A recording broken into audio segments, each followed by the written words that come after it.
Hail and well met, fellow adventurers. Welcome back. Happy Thursday. I hope you're all doing well. Tonight, we're going to play some more Pillars of Eternity. We're getting close to the end, I think. Let's see. Last time we helped out the people of Erglon Foth and did a favor for Hylia, so now she should help us with getting to Thanos, or not Thanos, Theos. So, yeah, let's jump in.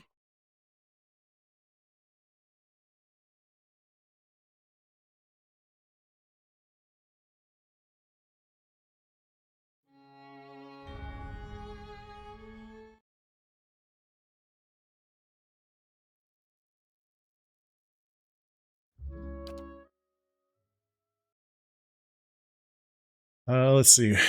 What else were we working on? I think we're all caught up on most of the stuff. I think Durance is the only companion that we've been running around with that we haven't really figured out his full story. Well done. A formidable fortress in the old style. We don't build them like this anymore, you know. Not by the sea. Too vulnerable to cannon. If doubts and curiosity plague you, you're skinning your knuckles.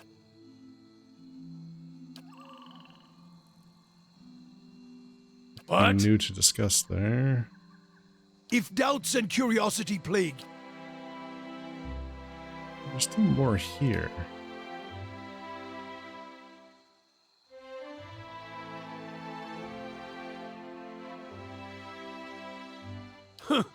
I suspect the answers will seed more...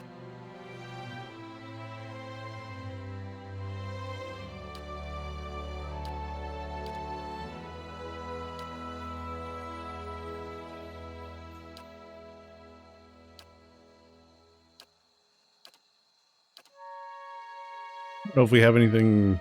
I'm not sure what we would need to do to move this thing forward. Wasn't a war.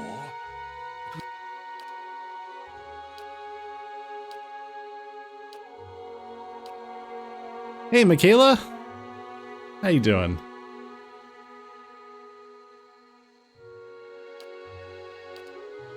Gods have taken...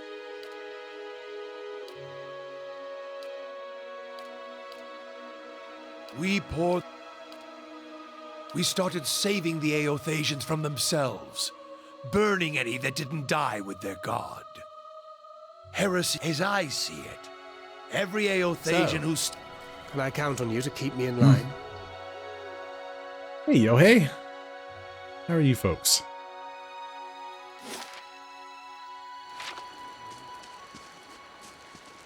You're late? Nah. A Yohei is never late. A Yohei arrives precisely when he means to. Doing well? Got an awesome new reading chair for Mother's Day. Hey, nice. I'm doing well. I think we're getting close to the end here. I think.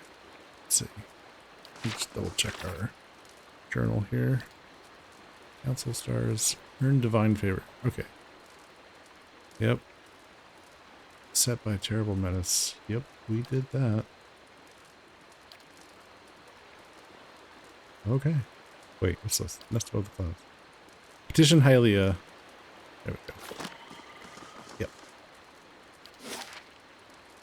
A new reading chair. Is it nice and comfy?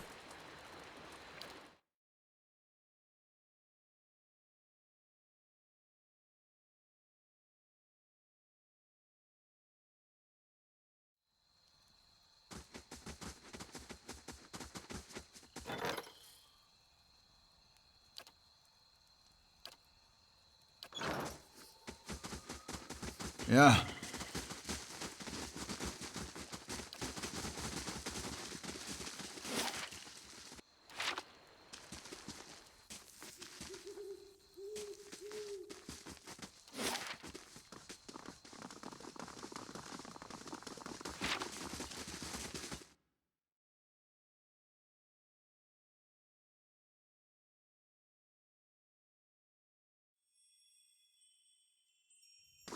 Okay.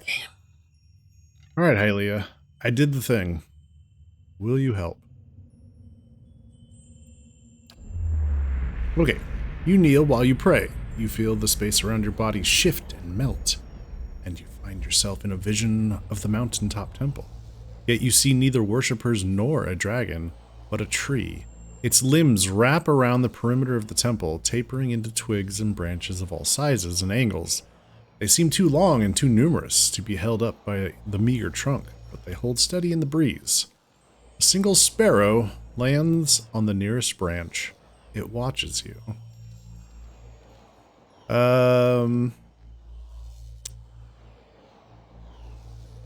I seek an audience with Hylia. Sparrow cocks its head in that peculiar bird-like fashion. Whistle to the bird. You whistle the first tune that pops into your head. The sparrow blinks its beady eyes and hops closer to you along the branch. It bobs its tiny head and opens its beak, and the rich, trilling melody that spills forth is the song of a chorus of birds. It's amazing. It's an egg chair suspended up so it moves all around and almost big enough to lie in. Nice! That does sound comfy. And because it's suspended from above, and this is the most important part, when I want to get out of it, I lean forward and the chair moves so I can get out easily. Hey, that's awesome. That sounds really nice.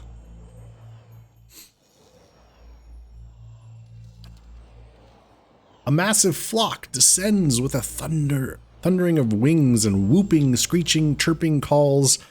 They fill the boughs of the tree by the thousands. Birds of every shape, size, and color nestling next to one another.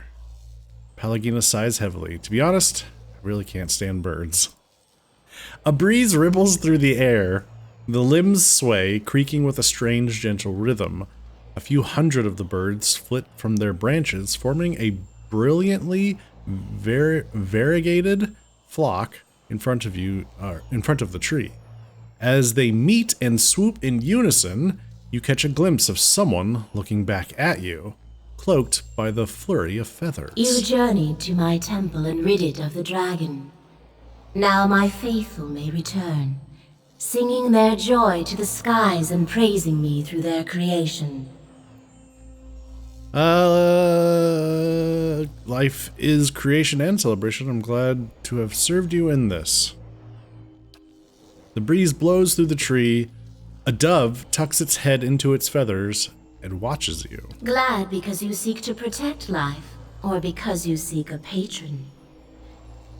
And yet you have proven yourself with this task. I would tell you of another.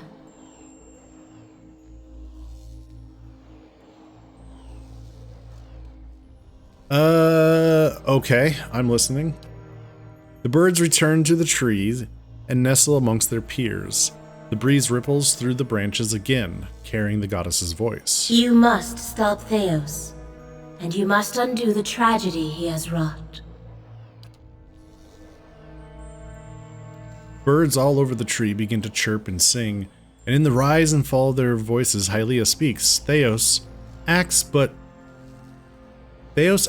is moved by another. The exiled queen whispers in his ear, urges him to rob the living and the unborn of their souls for her benefit, and he has obeyed. She will consume them, grow powerful while 1,000 empty children are born. But there is still time to reverse this tragedy. Why would Woedica do this? Because she prizes authority over mercy, laws over kith. She values the souls of mortals not for the beauty they create, but for what they can add to her power. She fears animancy. She believes that mortals may use it to usurp the god's power, her power.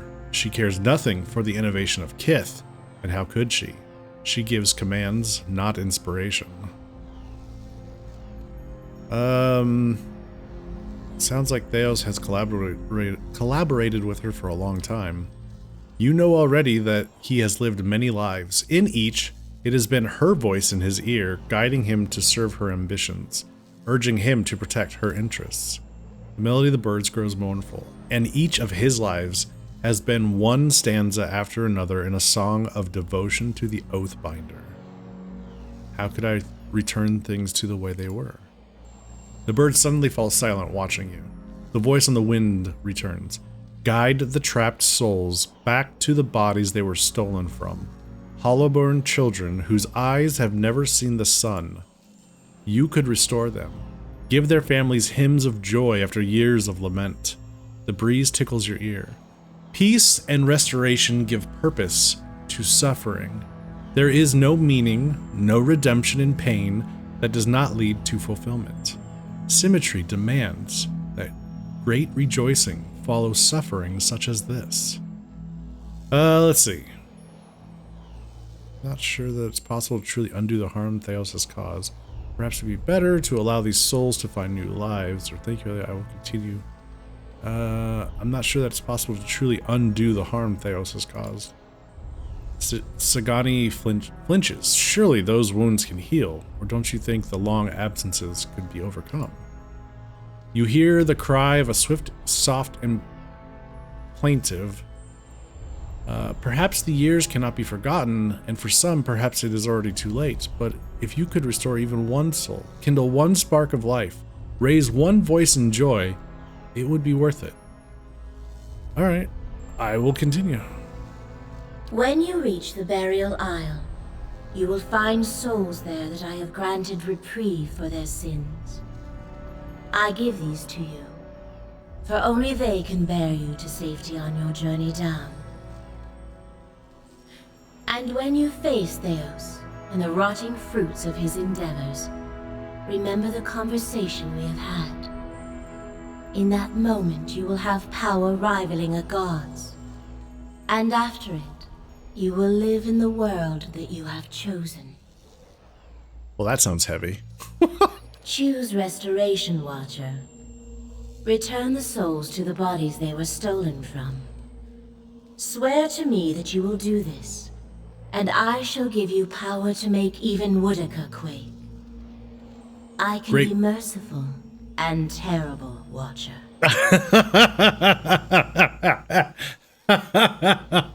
Oh, okay. Wow. Sounds a little bit like, Lord of the Rings, Galadriel. Great wings dark against the sun unfold behind the tree, casting a blinding shadow across the temple for the briefest of moments. Yeah. I swear to return the souls to the hollowborn children of the Deerwood.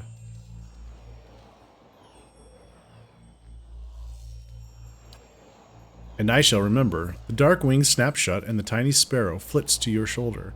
It tilts its head back and opens its beak, and the song that spills forth is nothing like you've ever heard.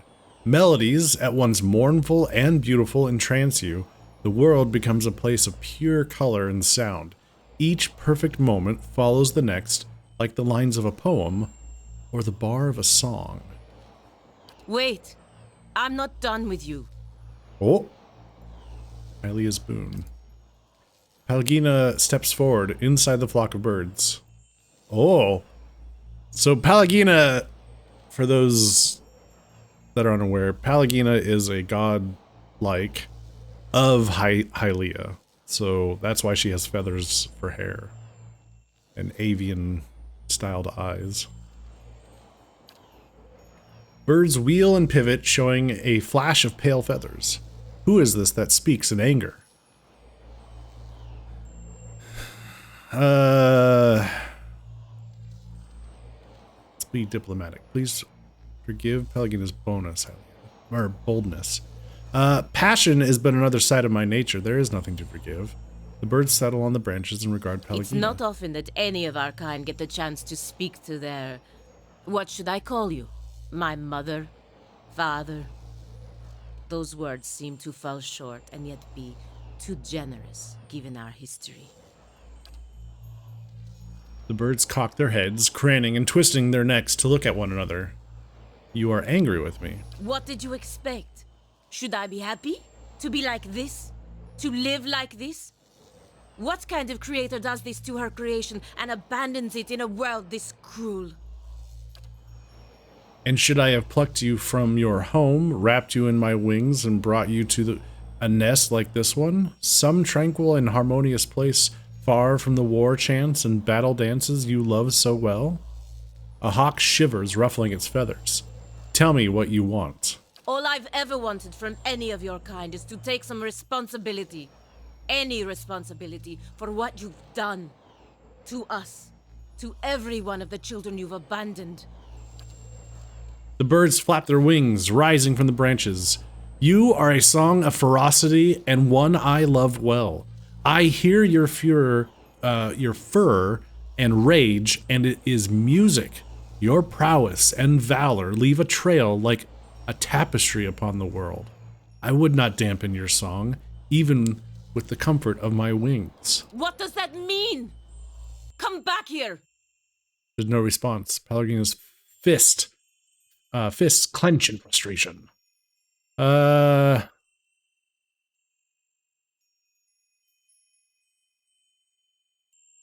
Sorry you didn't get the answers you were looking for, Pelagina. You deserve We better. all deserve better.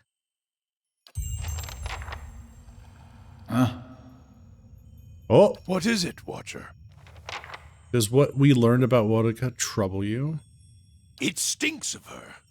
It is justice, but if her greater purpose was to think Margaret would fall prey to such deceit.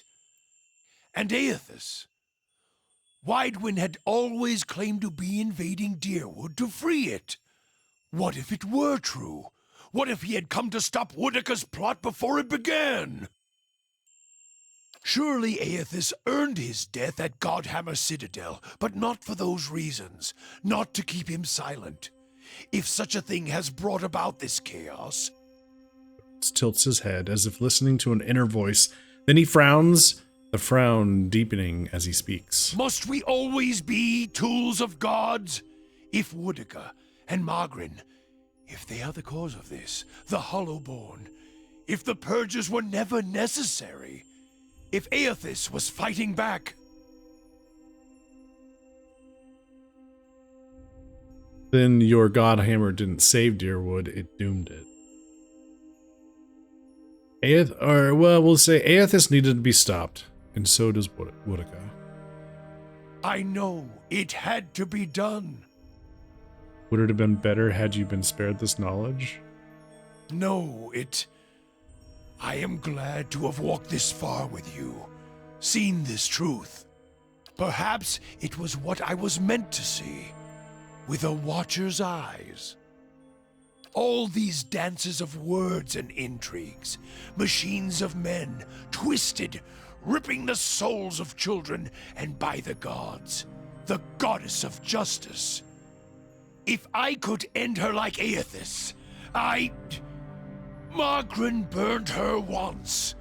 One can do so again. Wodika, she must answer to her own justice. Justice or revenge? Anyone with a shred of spirit seeks both justice and punishment. It burns in the heart of anyone who lives. All seek it. If the world does not balance, we all drown in the oceans. And the gods would not care. Margaret, she must be redeemed.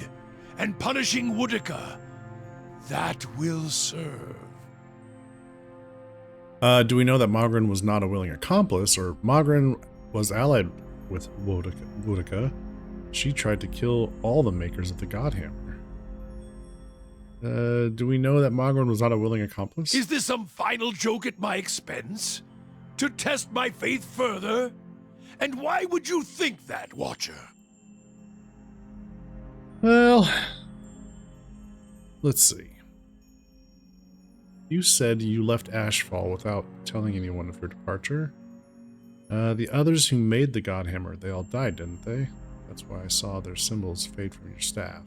If all you have are questions, then I have enough of those. She is a bitch of a goddess, to be sure. But even a whore only goes so far in crossing those she serves. You said you left Ashfall without telling anyone of your departure? You answer a question with a question. Then why did I feel her disappointment at Halgot? Why were we shamed? Because I think she tried to kill you there. Kill me? She is a goddess. I still drink from her burning breasts, Watcher.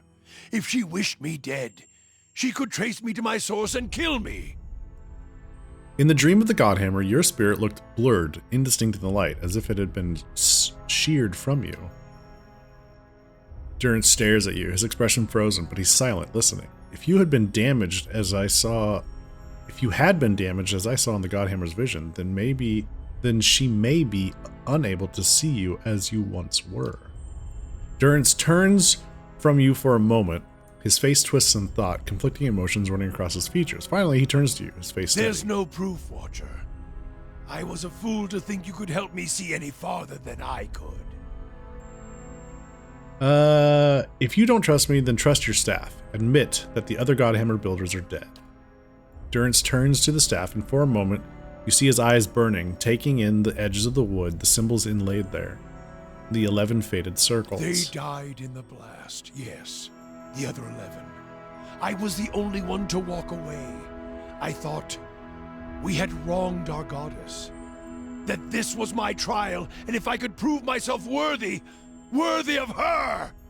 I should have known better. There is only one God of redemption, and I saw him ended. As he studies the staff, you feel a wave of heat, a terrible energy rolling forth from it in waves. So much so, it feels as if the Godhammer itself is alive in his hands.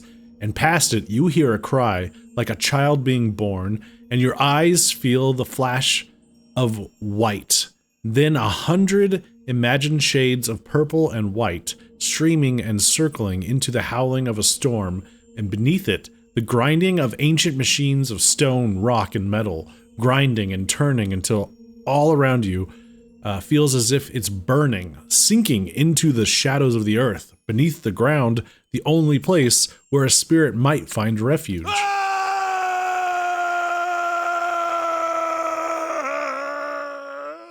When your vision clears, you see Durrance, his hands clutching the staff, and his eyes are bright, burning red. Atop the staff, the flame burns cleanly, brightly. As his gaze burns, he rips his gaze away and howls, a bellowing, horrid howl like a wounded animal, and sweat pours down his brow.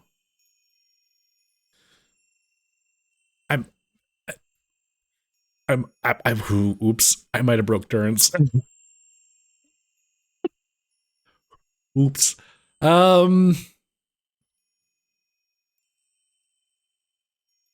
We can see that justice is served to her and Wodaka both.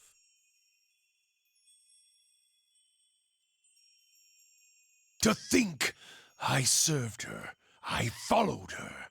Now I shall serve no one. Wodaka's lies must be answered. And now it seems I must take fire in war from a goddess's false claim as well. I still take from her strength as I did, for as long as it lasts. For I shall not cast her aside yet, until I have drained her dry and had my fill, just as she intended for me. For I have learned one of the lessons of the faithful. The faithful may wound a goddess greater than any enemy. A purification is coming, and this fire shall consume them both. Well,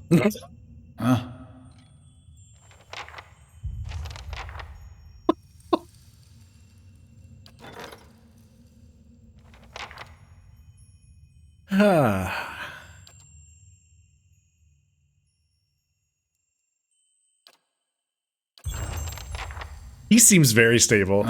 Well, he seems more stable now.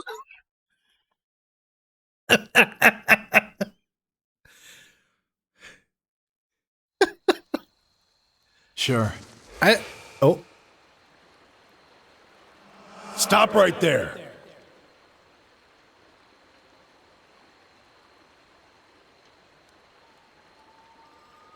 Okay.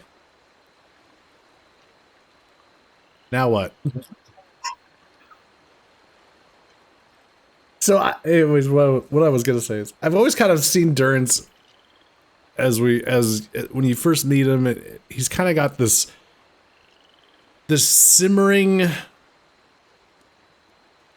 hatred or this boiling, that's slowly boiling up, anger, and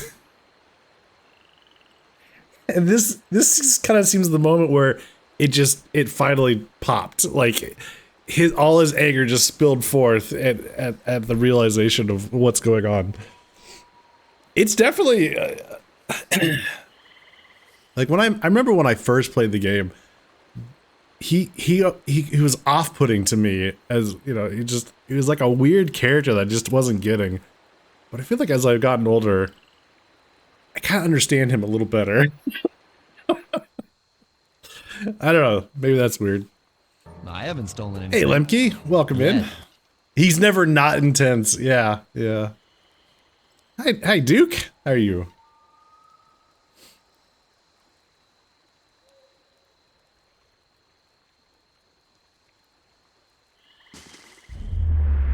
You're in the wrong city, Inquisitor. Oh, it's another memory. Did you think you wouldn't be recognized here in your old home? I've seen your trials with my own eyes.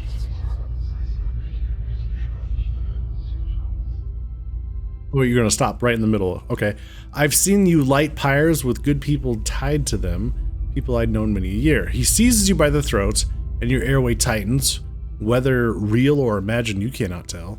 They deserve your confession. He raises the point of his sword, holding it a hair's breadth from your eye. Suros, what are you doing? Oh, it's Iovar. Oh.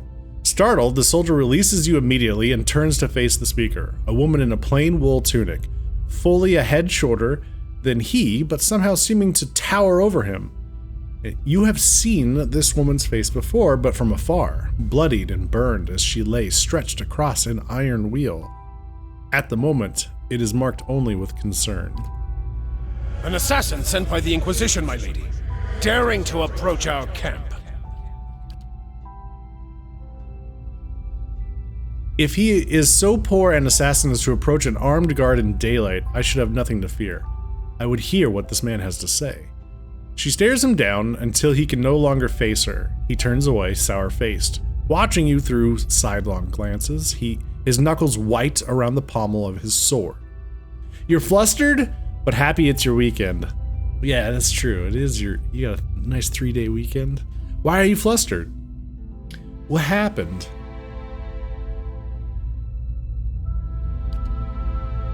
Surely this is some trick of my mind. I did not expect to see you again. Bullshit at work overwhelmed you? Ah. Yeah, that does. That even happens to me. Yeah. Sometimes it's good to just step away.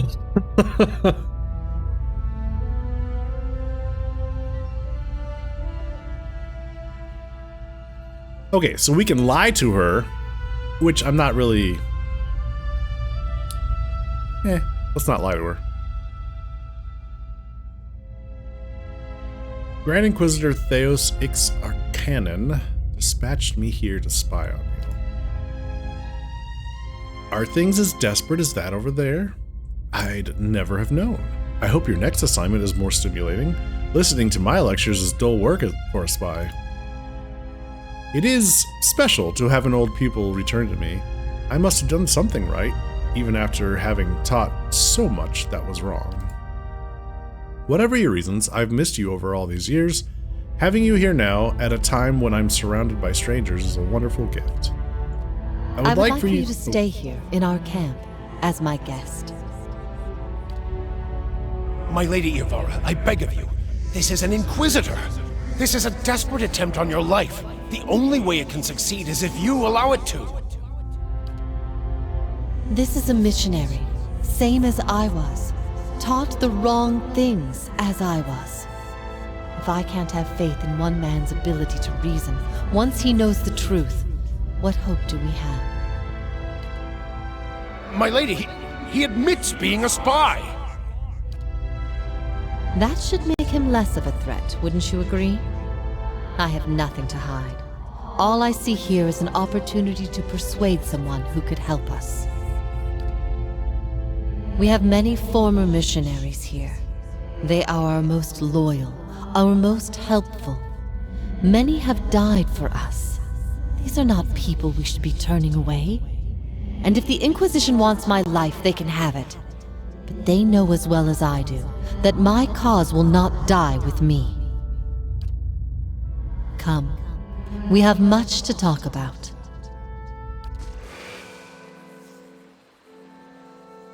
Okay. Well, guess it's time to hit up the burial aisle.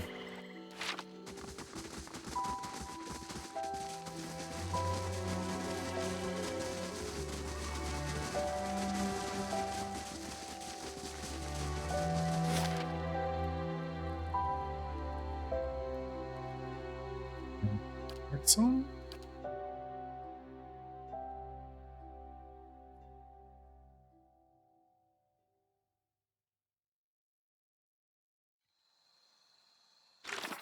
I assume that's what here.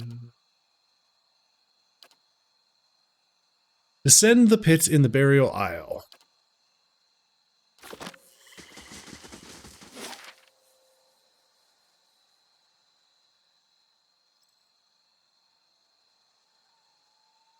Oh. I guess I have to do it from old song. Oh. Oops.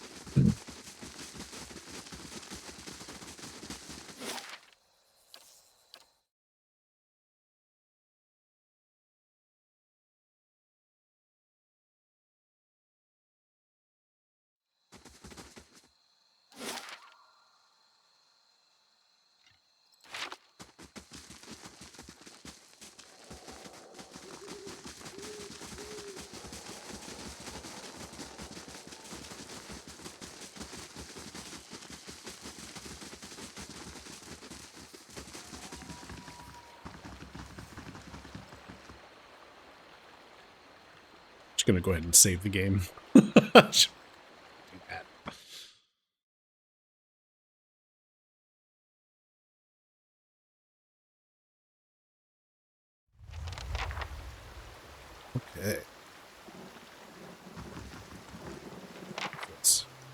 Dorval.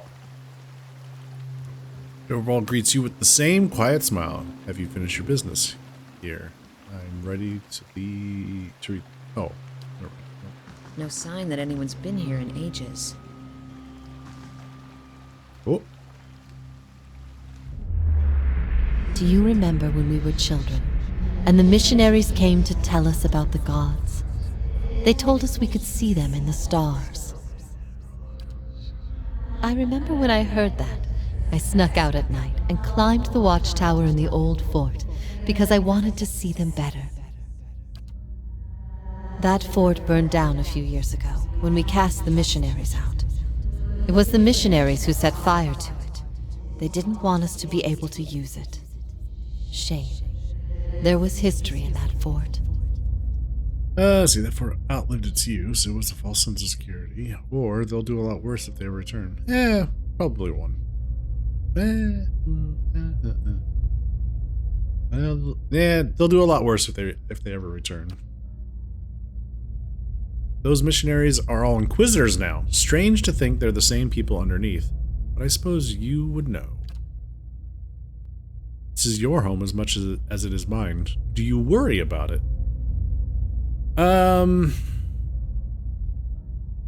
Our being here puts Kratom at risk. Wish I could say I thought otherwise, but hearing someone else say it helps settle some things in my mind.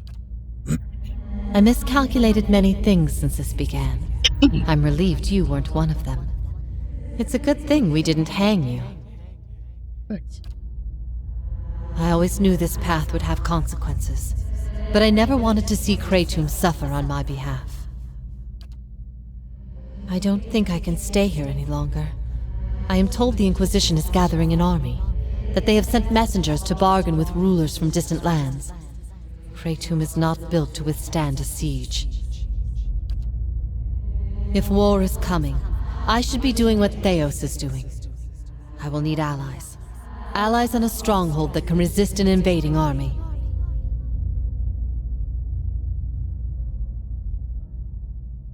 No. We're still leading her into the trap. Have you thought about Alcionis? Alcionis. They have held off many would-be invaders, and their king has no love of the Inquisition's faith. I wonder, would he listen?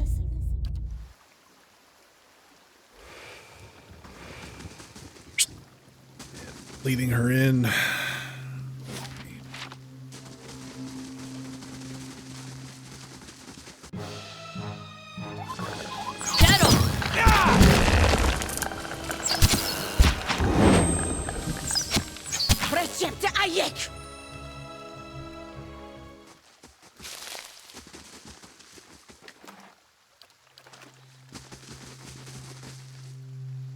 Okay, there's a door there. Locked passage. Alright. Continue looking around.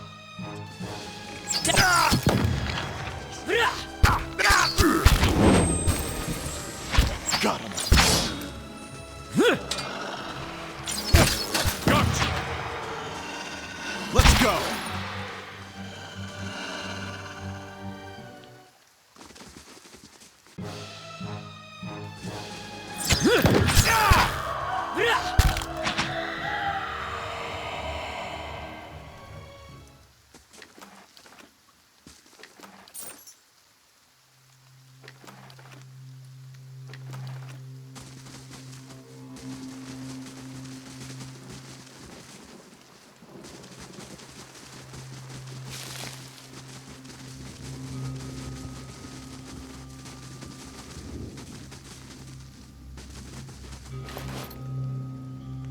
Last blade of the White Forge? Oh, wow. That's pretty cool.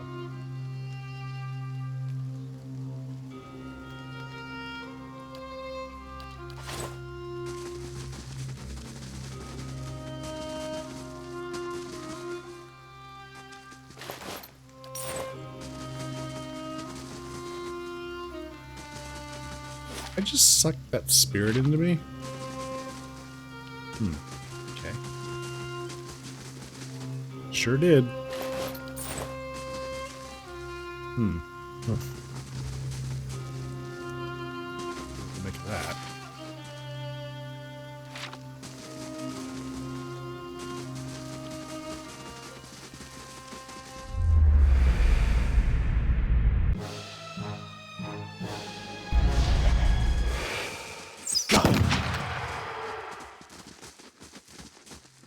That was weird.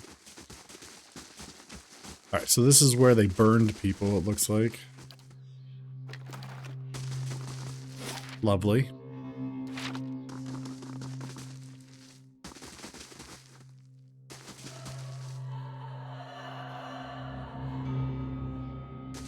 I hear the undead. Got him.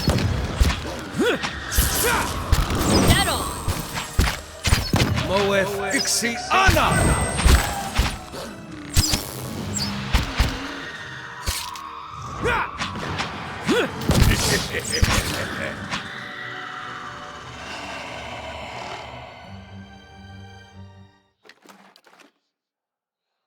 Understood.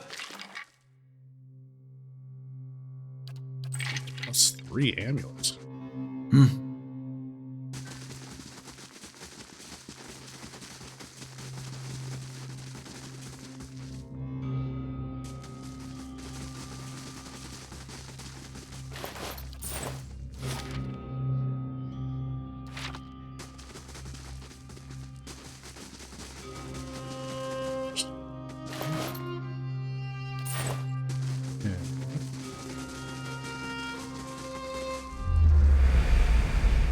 Whoa. That's a lot of people burning at the stake. Yikes.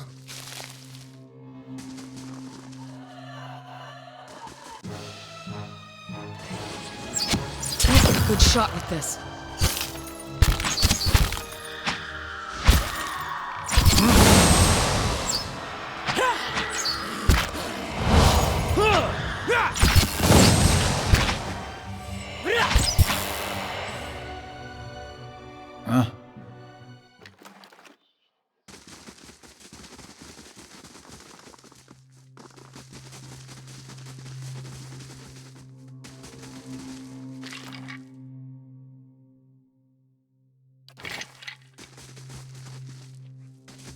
I bet you that would just go from there up to there. Yeah, okay. Did I explore all the way down here? Looks like there's some...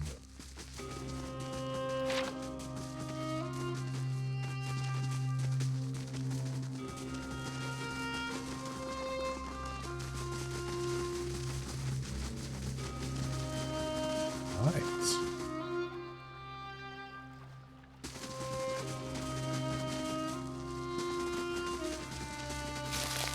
Okay, there was just a little more.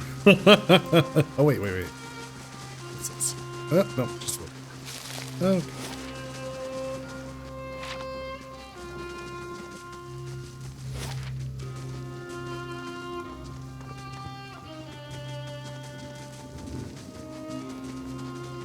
Well, we might be ready to face Theos right now.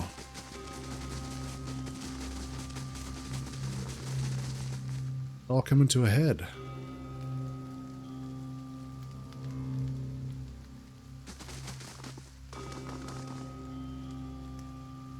Could one of you fine mods squish that bot, please?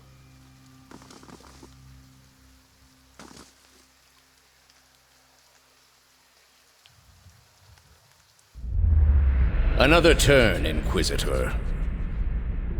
Theos signals some unseen attendant standing beside a large crank.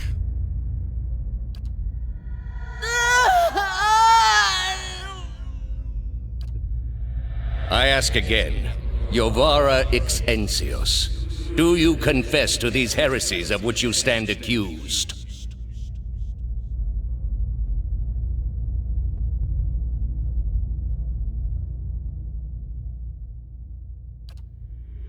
Do you confess to apostasy? I confess to renouncing a mistake. Do you confess to conspiracy against the one true faith?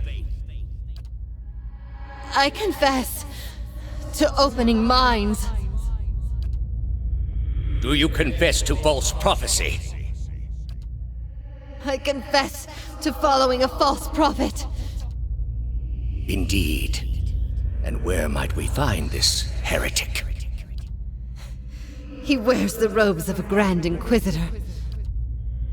You have no followers here, heretic. Your lies hold no sway in the court of the penitents. Only my truth, then. Another turn.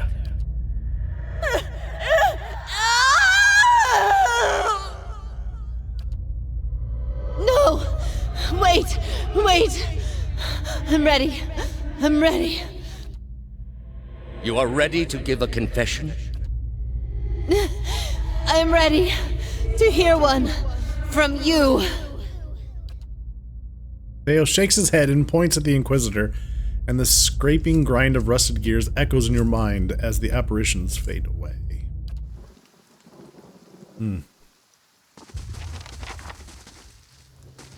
Alright. Here we go. Time to take a leap of faith.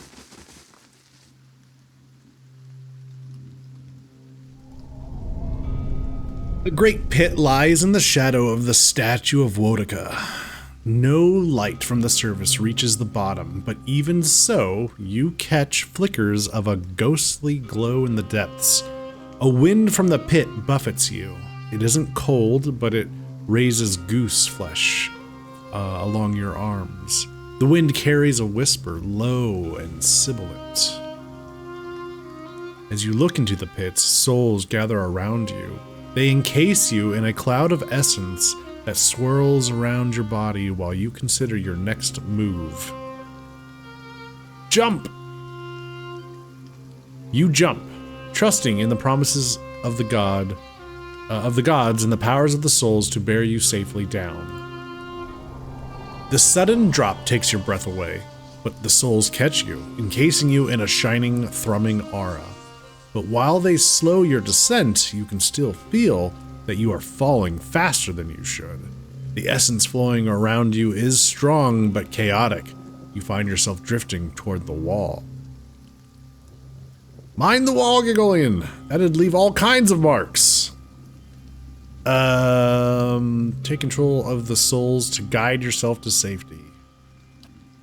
Concentrating, you focus on the essence around you and knit it together in your mind. What was a jumble of souls becomes a single entity, coordinated and purposeful. It steers you to safety at the center of the pit. You manage to spread your arms and legs into an X, steadying your position and the rate of your descent. You start to feel more comfortable until you notice that Sagani is still falling too fast. Sagani plummets, flailing and out of control. You could attempt a rescue, but the ground is approaching fast. It will take a feat of speed and agility to avoid injury. Command the souls holding your companion.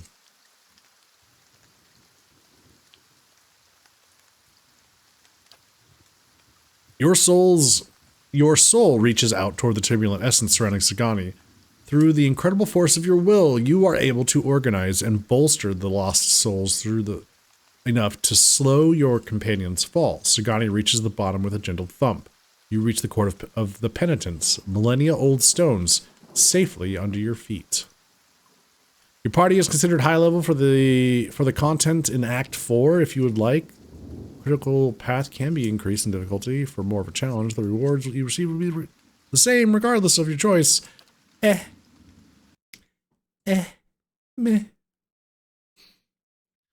Alright.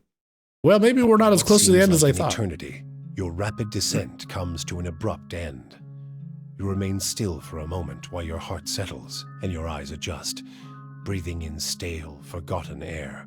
Before you, a narrow and eroded walkway becomes faintly visible in the dim light, cutting a winding path through a cavern so expansive it seems a world unto itself. In the distance, you can make out the cold gleam of living Adra veins that spike and fork in and out of view from the murky depths beneath. Their glow a faint and fleeting guide along the ancient trail. You look above at the opening you jumped through, now barely a speck of light like some distant star alone in the cosmos and forever out of reach. Your only way lies ahead. Have I played the game? I have. It was, I don't know, it's been maybe 10 years since I played it. 8 or 10 years. I remember some stuff, but not everything. After what seems like an eternity, your rapid descent comes. All right, I think so I we are dislocated my. That's better. Ooh. I think that statue of Woodica was watching us soil ourselves on the way down. Everyone all right? No shattered knees? Good. Just me, then.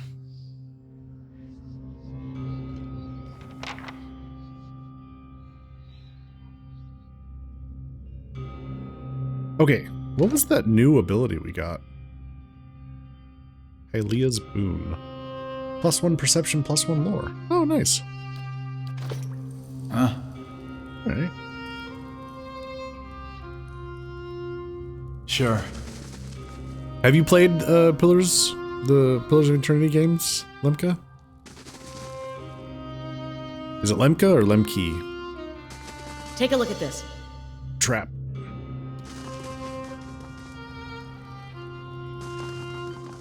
Laying low. That's traps.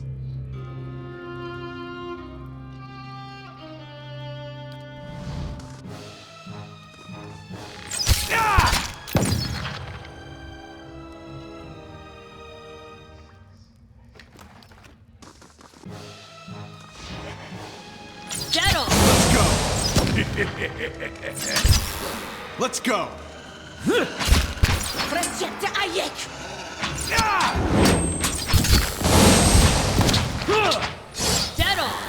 You want to play a Earth Godlike Druid next? Oh, that sounds fun. Yeah. Let's go! We just played an Orlan Cypher, but that was a long time ago. Yeah. Yeah, I think the first time I played, I did a Probably like a wood elf druid or a ranger, I think it was. So this time I thought I'd try out a cipher. Yeah, it's okay. It's not necessarily my cup of tea, but it's alright.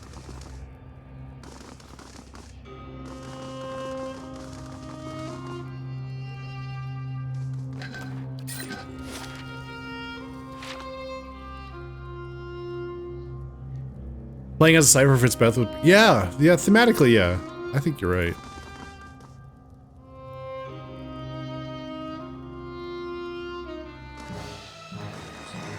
Can't be a shot at this.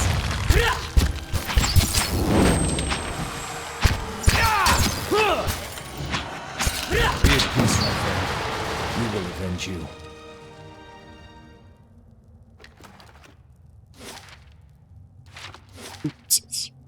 Soul Adra Prison. Pillar tugs at your essence. A pulse from the world itself moves through it. Always something new. Always a trick. Soul Guardian Pillars.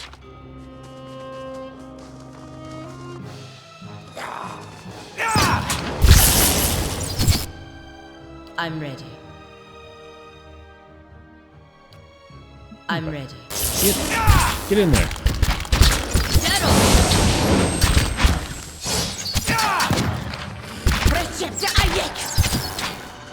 Ado Hidori.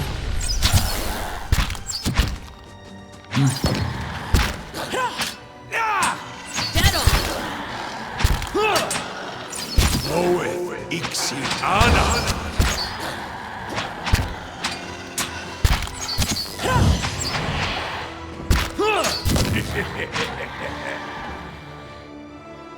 Yeah.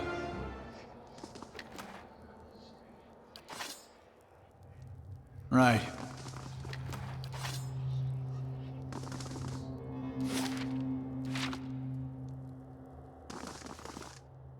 Quiet.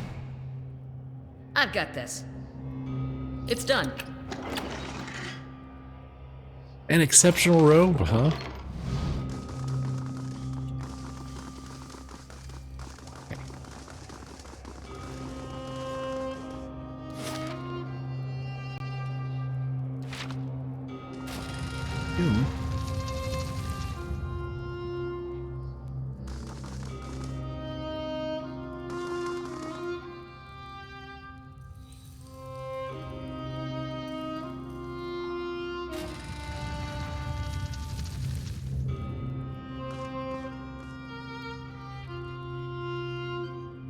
A column of Adra rises above you, stoic and silent, its rigid layers a measuring stick for the passing of ages. It feels to you as a thick block of ice, and you perceive, buried deep in its core, a dim flickering flame, all but extinguished, yet preserved against the ravages of the elements. At your approach, the flame seems to steady and draw strength, and the layers separating it from you melt away, and you are bathed in its glow, a bright beacon in the gloom. The glow seems to fade, as though you had adjusted to its intensity, and where it was, Iovara seeps into existence, an idyllic shade hovering above the moist prison floor. Though ageless, she appears somehow different to you, a slight stoop in her carriage, perhaps, or a trace of sunkenness in her eyes. There is a broad scar across her face, fibrous and wormy where flames once lapped, unhealed even in death. My old pupil. You are a welcome sight, but a worrying one as well. Do you still wander lost in the darkness after all these many years? You are so different now from who you were then, yet much remains the same. Old troubles with a new face. What is it that has brought you here?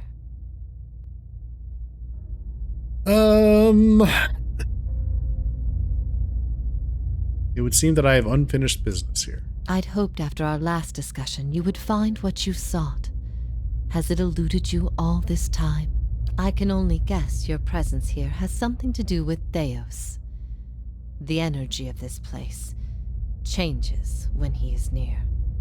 I don't know what he has done, but I do know of the souls that pass through here now. They do not come by choice. Theos diverted them from the cycle. He seeks to empower Woedica and to blame Animancy for the damage he's caused. After all this time, he would still stand against the tide. You knew me when Theos did. There's something I need to know about that time. I will tell you what I remember. There's something about that lifetime my soul can't let go of. I need to know what it is, and I'm running out of time. I see moments from that life, of you, of the Inquisition, of Theos. I can see his influence, still hanging like a weight about your neck. So it always was. He had inspired something in you. We spoke of him the last time you were here also. It was just after the trial. You were agitated. I think because you started to consider that what I was teaching may have been true. Hey, Waking It on the Block. How you doing? And what was that? Iovara's mouth tightens and her brow furrows, a look of pity. Her eyes shift back and forth between each of yours, as if looking for something that would help her decide whether to speak. That the gods aren't real. What? Helgina throws her head back and laughs gleefully. Of course not. It all makes sense now. She's not serious. Perhaps not to her. Many are those whom the gods have scorned. This is petty retribution. Nonsense! Clearly she has not been on the receiving end of a god's ire. She'd know how real the gods can be. That doesn't seem possible. What I taught was that the gods whose faith we had been spreading were not gods at all, but something else entirely. Something created by people.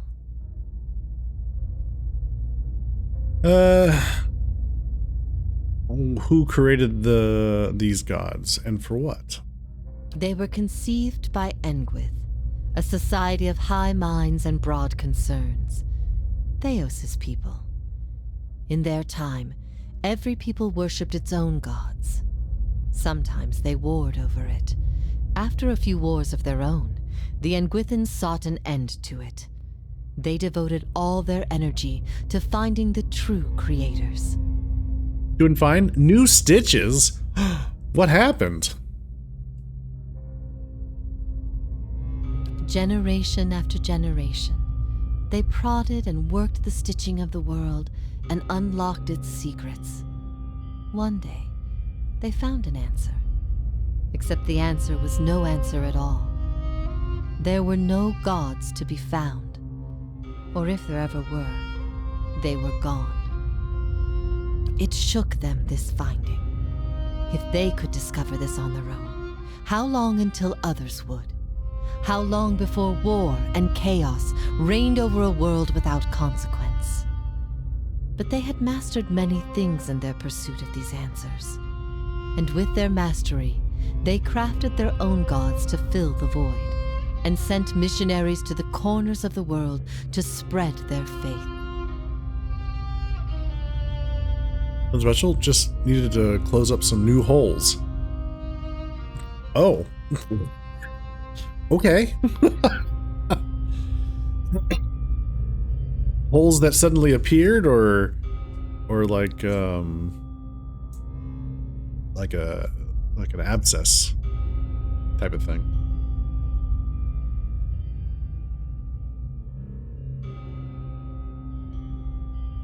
How did you discover this?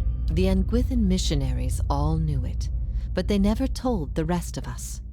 They meant it to be a secret that died with them, and in the end, they allowed their bloodlines to fade from memory. I had been assigned to join a few of them at a temple. I found the door to their chambers closed, but the room was stone and the door thin. Their voices carried. I heard enough. I investigated the things they spoke of, and everything was there, just as they said it'd be. I completely forgot about this part. The Engwithans created the gods.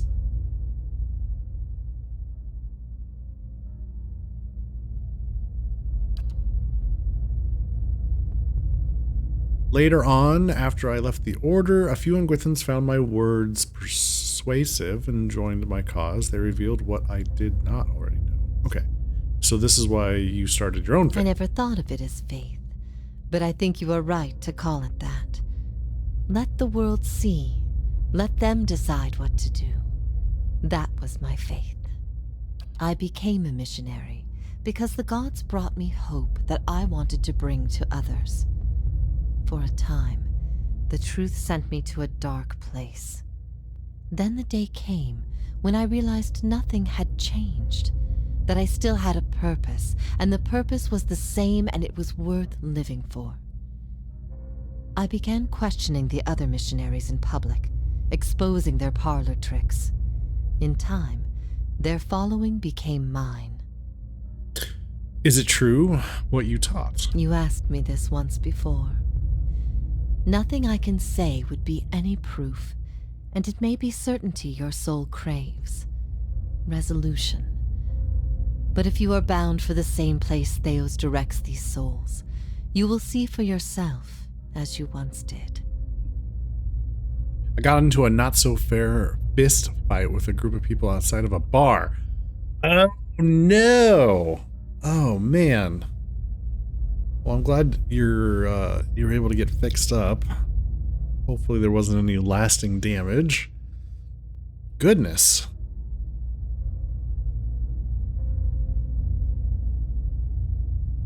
Everyone faces this truth at one time or another. Few confront it. Few have the stomach to ask what if. And in avoiding the question, they deny themselves an identity of their own.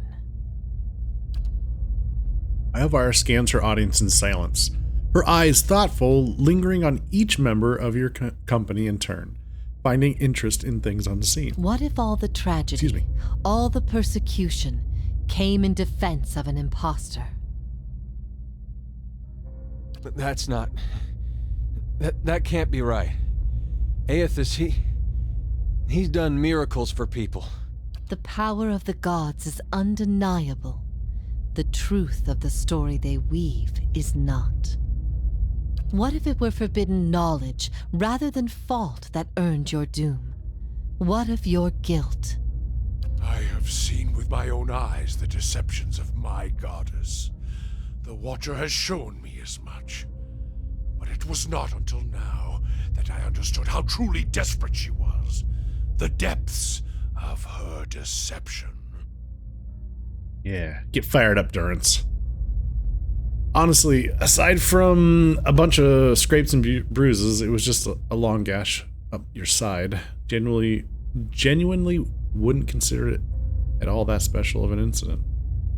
Well, alright. You speak of her deceptions, but what of your own? Was it her words that led you down your path? Or was it the absence of her words? A gap that you filled with your own broken thoughts? Beads of sweat coalesce on Durance's forehead and trickle down the sides of his face in streaming rivulets, as though he were a block of ice standing before a great pyre. What if neither guide knew the way? How then would you choose a course? Oh, she regards Heravius. Wal teaches us that the gods cannot give you lasting wisdom. They can only inspire you to find wisdom in your own time. Heravius looks at her, his smile rising as he scratches his chin. What if our burdens come to us not because they are meant to be, but because they happen to be? Her gaze shifts to, oh, she's talking to Sagani.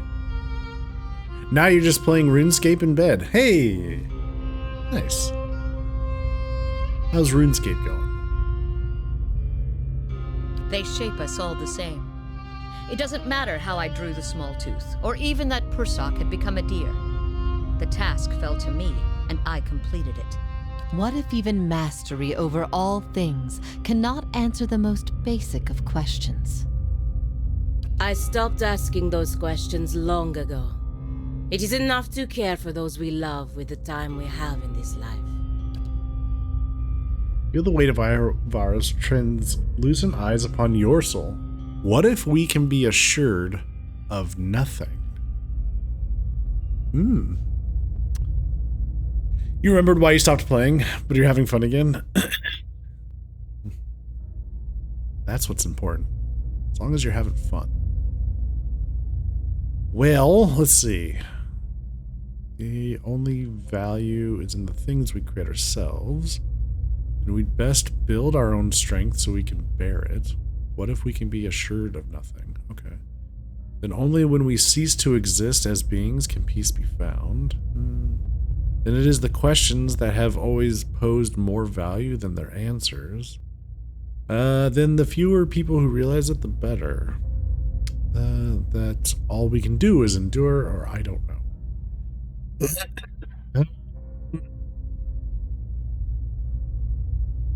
And the only value is in the things we create ourselves. Suppose? Verus. We find purpose in ourselves and in the people in our lives. There is bliss to be found in the things we create, but sorrow as well. Every creation bears the imperfections of its creator, and its creator's creator. Art and song are creations, but so are weapons and lies. We must be careful that our creations do not consume us. In your opinion, if we can be assured of nothing, then we can't be led astray from that which others deem impossible. Ooh. Yes. Then we can allow for the possibility of everything.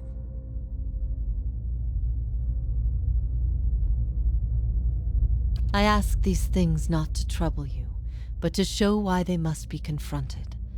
No answer is simple, but somewhere between them all lies a truth so beautiful, not even a god could conceive it. Do we not owe ourselves a chance to find our part in it?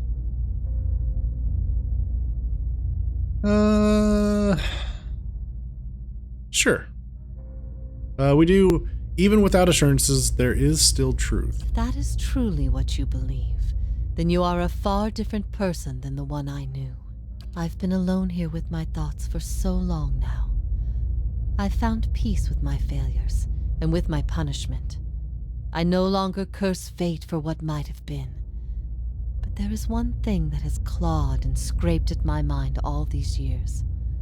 One thing that will not be put to rest until I know. Until I understand. For the first time, hints of doubt trace her serene visage. I need to know why you chose to remain with the Inquisition, even after you'd learned the truth. Do you remember? As she asks, the memory springs to your mind immediately, as though it had just happened. Okay, so this is where we kind of, again, shape our past, the past of our character, I believe. So why did we remain with the Inquisition?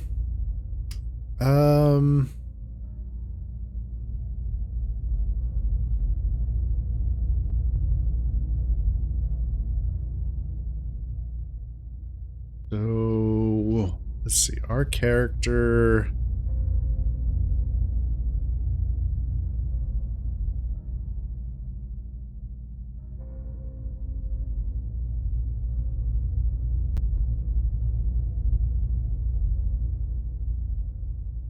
Yeah, I mean, probably afraid of what Theos might do to me if I didn't agree to do it. I guess. Boudica gifted him a great many things, but his ability to manipulate was always his own. Good. Good. The things I taught, the things I believed, I needed to hear that. I needed to know it wasn't because I thought Theos was right. I needed to know it wasn't because after everything you'd learned, you'd still rather believe in a lie. If that is the conclusion people reach once they know everything, then my purpose has been a mistake.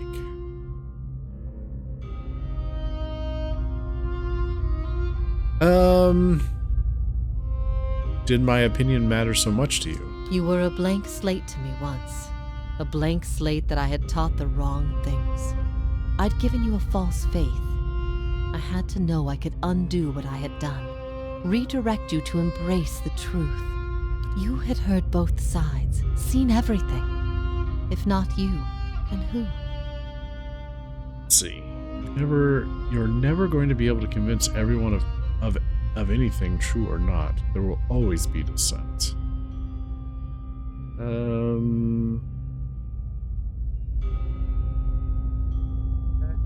I mean, that's true. You're never going to be able to convince everyone of anything, true or not. There will always be dissent. Yeah. I expected dissent, but I needed to know that true faith would prevail. Perhaps I've been wrong to place so much importance on one person's actions. It was all I could do to feel like there was an answer. Even knowing what you've told me, some part of me knows it doesn't truly answer what I wished to know, nor will an eternity of silent contemplation.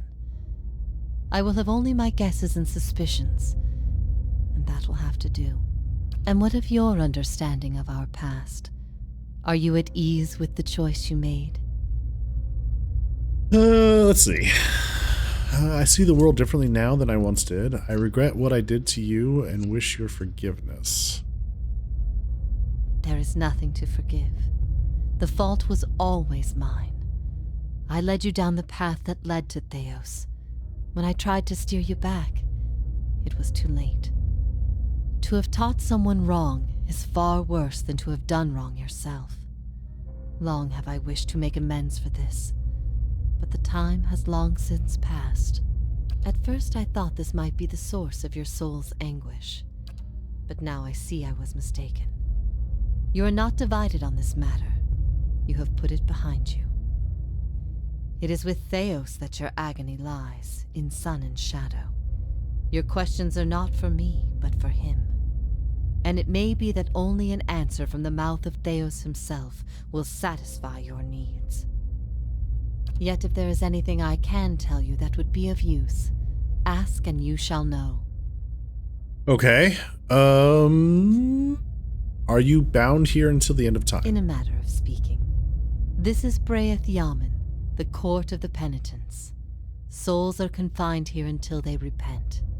They must beg the forgiveness of a god, pledge their soul to them, and they will be lifted from this place to the world above. In truth, they receive leniency, but not true mercy. The spite of Woodica is eternal.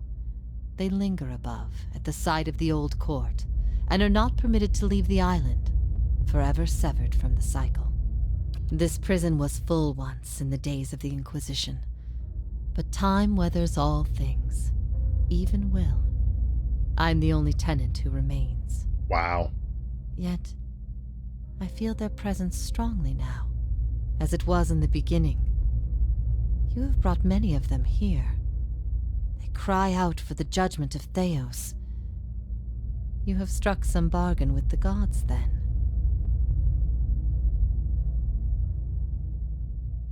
The other gods aid me because they want Theos destroyed. I owe them no debt. They aid you because they would bend you to their own purposes.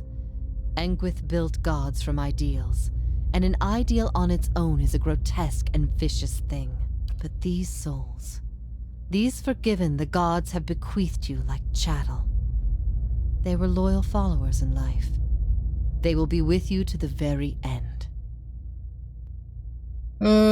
Why don't you repent? I mean, I know why she wouldn't repent, but we'll ask it anyways. Last time someone asked me that, I was bound to an iron wheel with a broken spine. There are many things I've come to do. The gods need to be reminded that we have a spirit, and that spirit is proof against their power. They have the power to manipulate and confuse and ruin us, but not to change our will. I will remain here until the world crumbles and fades from existence with joy in my heart, knowing I've shown them what they truly are. Okay, this place, Sun and Shadow, what is it? I can tell you what I believe, but again, it would be no proof. I have only what I have seen and what others have told me about it. There is only one man who can tell you now, who knows to any certainty, and you shall face him soon enough. Okay. How is it you speak Adiran? I speak no language now but the wordless expressions of the spirit.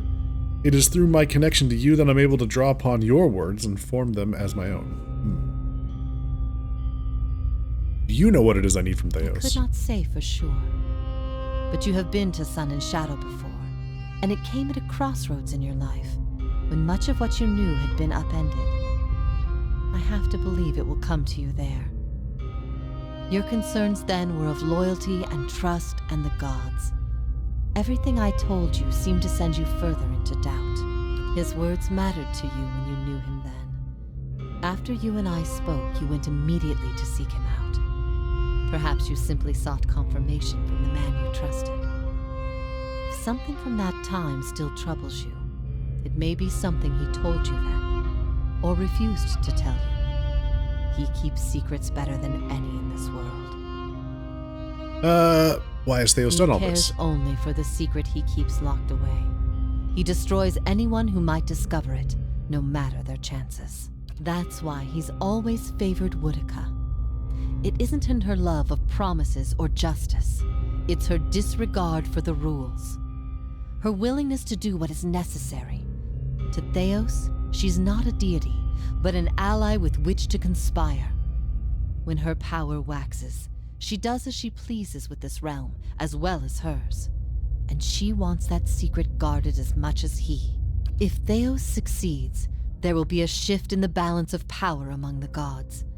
Woedica was vanquished once, when the other gods decided she had gone too far, and her power diminished. With this infusion, there is no telling what she will do. The only certainty is that there will be chaos in their realm, as well as ours. How can I get Theos to tell me what I need to know? You will not find a more resolute being on all of Eora. There is no offer you could make, nor spell you could cast, nor pain you could inflict that would make him reveal what he hides. But I see you have become a watcher in this life. Perhaps in defeat, when he can no longer defend himself, you might learn something from him. Okay.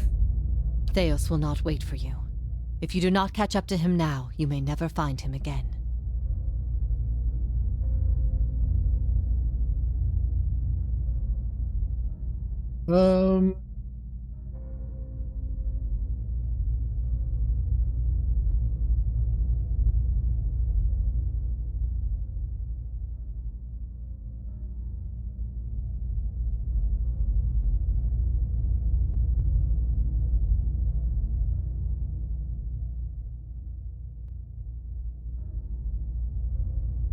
Let's see, if you hadn't planted doubt in my mind long ago, I'd be living a normal life right now. Before I go, I will repay you for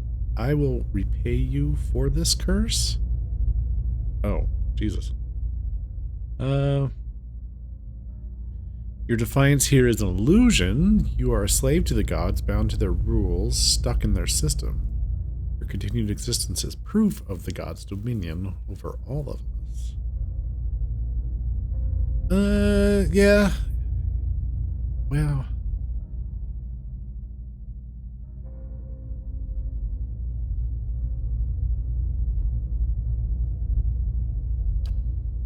You notice a bond now, one that has always been, an interleaving of her essence with yours at the extremity of your perception. You are tied to this woman's spirit, and you can feel a measure of control over it, as though you were its shepherd. What are you suggesting? Oh, I can disintegrate your soul, make you cease to exist. Then I would be no different than the other souls the gods have broken in this place. I do not wish to stop fighting them.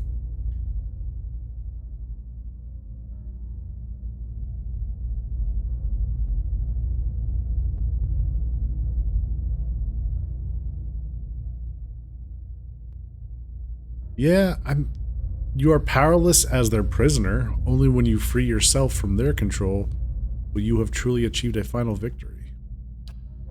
For a long time, Iovara says nothing. Looking at her now as she stares off, the fatigue is unmistakable, as though her life has been some dream from long ago and her imprisonment a day without end. Perhaps you're right. Perhaps there is a way to end this on my terms. For my part in leading you to Theos in the very beginning, I hope you can forgive me. I hope whatever final guidance I've given you here proves more useful. I suppose I have waited long enough, and I do not wish to delay you any further. Come, let's be done with this once and for all. I am ready.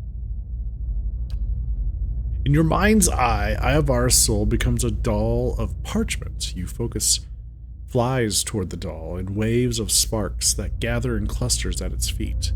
You push harder and the sparks engorge, dancing upward as flames that climb the base of the doll, curling it, peeling back the woven fibers and turning them a translucent orange before fading them to the purest black.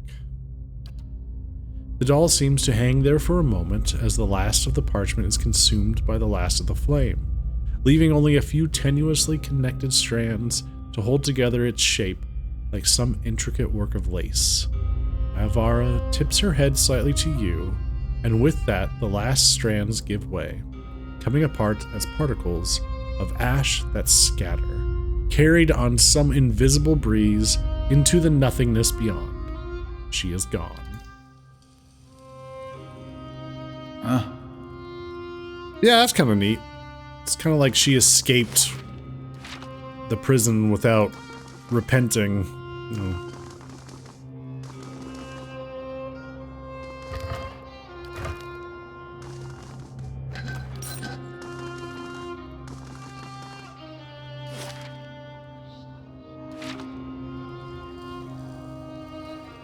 Okay. Down we go.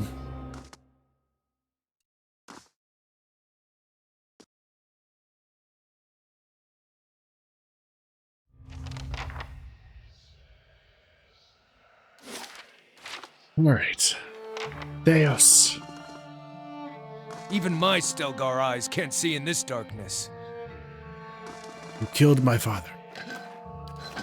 Prepare to die.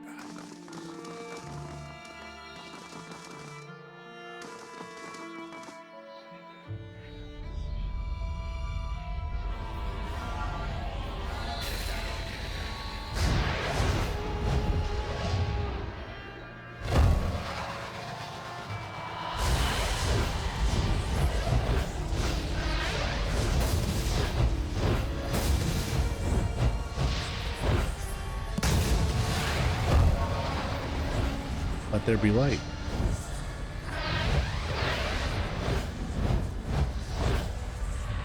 Look at the size of this place.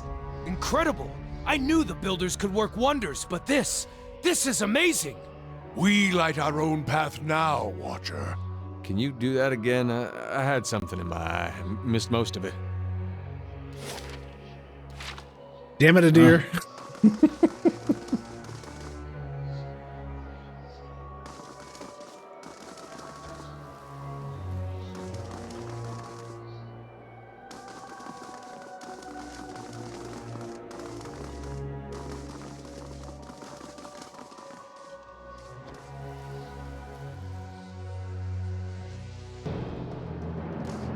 Dead on!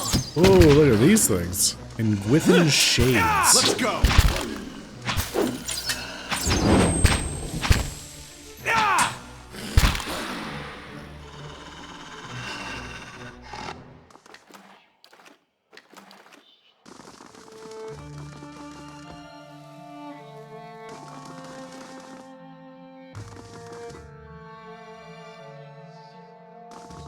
You kept a dragon down here? Holy crap. Oop, Adir has something to say. Well, doesn't that just beat all? Here I was, wondering all this time whether all these terrible things were people's fault or the gods. Turns out they might be the same thing. Wonder how things would have gone different 15 years ago if the Raid Sarens had been told their god was made in some forge or kiln someplace.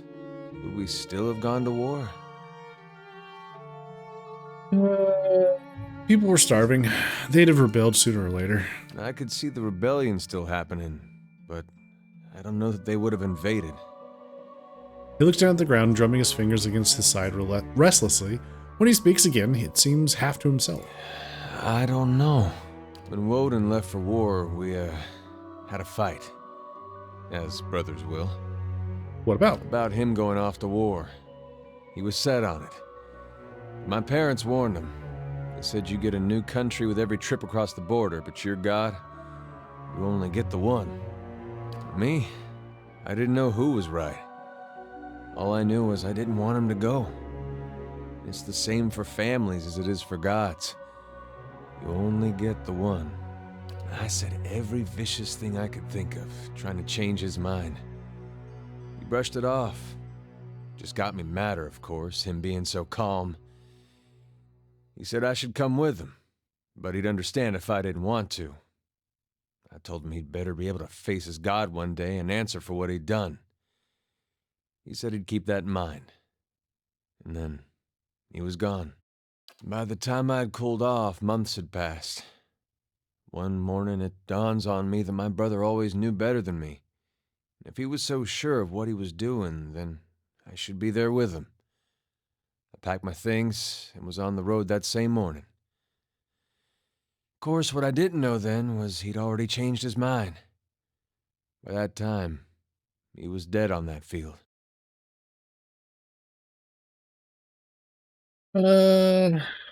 So if you'd left with him, you would have known why he changed it. If I'd have left with him, we'd both be dead, so I don't know why I bother thinking about it. I found my own way in the end, and it wasn't my brother's and it wasn't my god's. I don't know if it was right. But I couldn't abide what Wydwin was doing to his own. God or not, I don't regret it.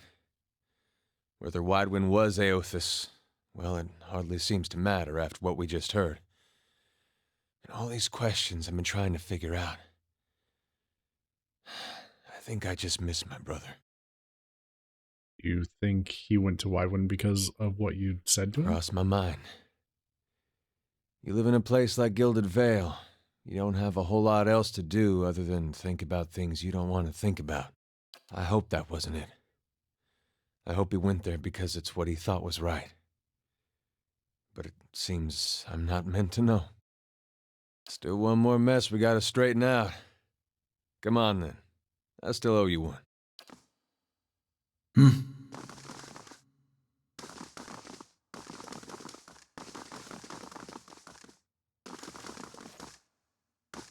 Light it up.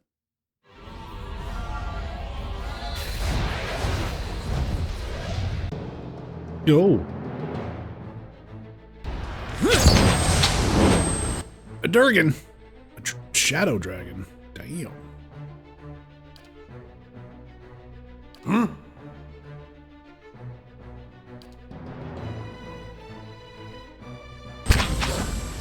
Moe Fixi Anna!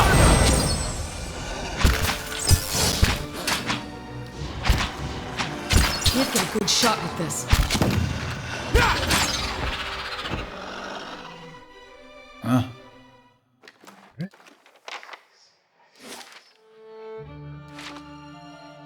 Sure.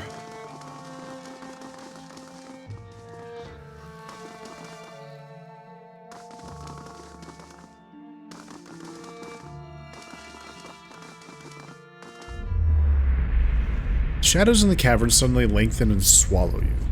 When your eyes adjust to the darkness, you find yourself in the midst of what must be another vision. You're surrounded by the mists. The ground feels springy under your feet. You imagine that as soon as you take a step, the soil behind you will erase all trace of your passage. As if on cue, the mists before you clear just enough for you to take a couple steps forward. You do, and the fog closes behind you. You continue for several minutes in this manner, one step at a time, never seeing more than the ground right in front of you. Eventually, Rays of light cut through the haze, and you find yourself facing a canyon wall. A deer's head twists suddenly, as though something had flown in front of his face. What's that? Something whizzes past you. Just as you turn, you catch another whir of movement. Out of the mist flits a shape, small and round. You think you see another and another. They tickle the corners of your vision. You turn back to the canyon wall. The sun shifts along its path, and what looked like a smooth rock face is the hollow of a cave. A figure steps out, its features shifting and changing before your eyes. Can it? It has to be. Wow! But I never thought he'd reveal himself in person. This is incredible. Even his form is fickle and unknowable. Amazing. The figure transforms from male to female, from Orlin to Amawa. Its bones lengthening and its fur receding into its flesh. The only detail that remains constant is the smooth, eyeless face. The whizzing, rushing shapes from the mist converge on the figure, and as they form a spinning cloud, you realize that they are eyes. You understand the value of a mystery watcher, a buried scroll, a hidden truth. These are my ways. You unravel a thread, Watcher, one you have lost and discovered over generations, and following it to its end has only brought you back to the beginning. What are you talking about? Whale giggles, a strangely modulated sound that rises and falls, and the god shifts from one form to the next. You seek and search while your foe obscures, and even your quest for answers to your past has only led you to another mystery, and one grander still. I'm here to stop Wodika from tipping the balance. My goal now is to see the souls. Theos says, to see to the souls. The mysteries don't matter to me. I just want to keep my own soul from unraveling. No, I'm here to stop Wodika from tipping the balance of power, which means that you must scatter the very thing she seeks. A nebula of souls, blind and brimming with potential. The answer to Wodika's question and the beginning of yours. What would you do with them? It's possible to restore them to the Hollowborn. A song the world knows and tires of. The droning chorus repeated again and again. Better the improvised melody, the unfolding chant. The listeners sit rapt, and just when they think they have the tune, it changes again. Even the gods require fresh mysteries. Clouds, bleak, and the torrent of rain washes Whale's features clean. His blank face molds itself again, taking the shape of something you've never seen before. Do not consign the souls to the fate of some god's choosing. You have found them, now scatter them across existence, their destination known to neither god nor mortal. Let them be lost again, new answers to new riddles. Behind him the sudden downpour has carved new caves into the canyon. You say I shouldn't let a god decide their fate, but it seems you're asking me to do just that. In a way. But something must be done, and hurling them from the machinery of other schemes is the truest course of action. What end would that serve? No end, Watcher. That is the purpose. Okay, but what would happen to the souls? None know. They could end up anywhere in the realms of gods or mortals, whole or divided. Discovering them again and charting their course through the ether will be a new mystery. That is a word for endings, and this is but a crossroads. Even I do not know what you would choose.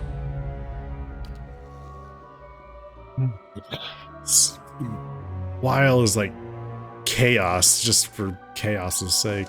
I don't know. I'm sure I agree with that.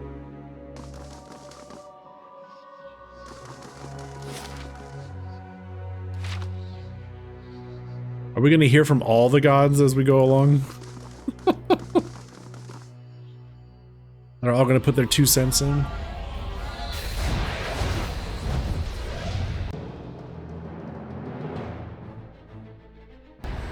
Can't get a good shot with this.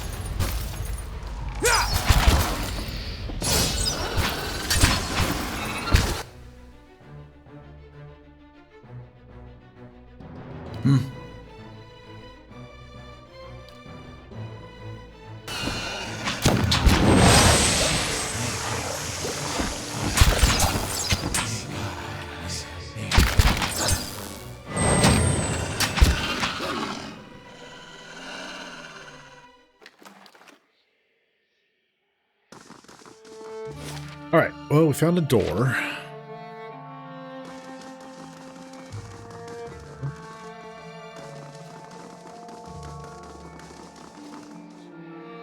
Some bodies.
Give the game a little save.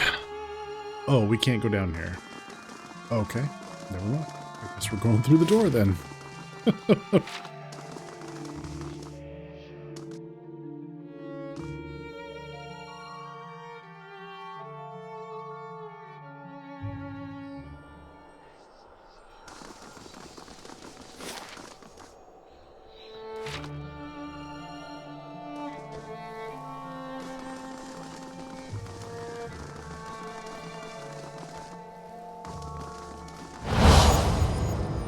Ready to take the oath, to spread the word of the gods to the lost and heathen.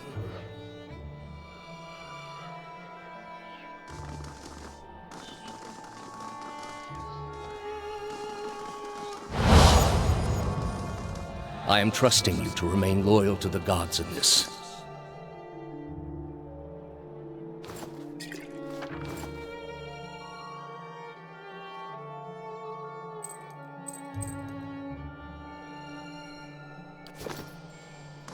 If you do not, you will have greater powers than me to answer to.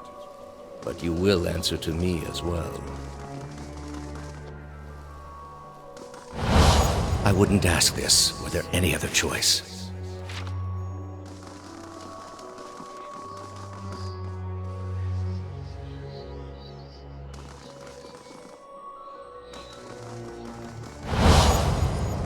This is a missionary, same as I was. Taught the wrong things as I was. Osionis.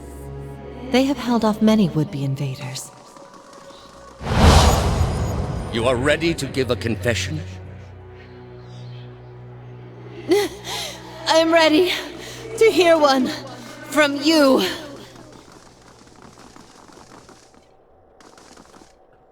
Symbol of Wodica.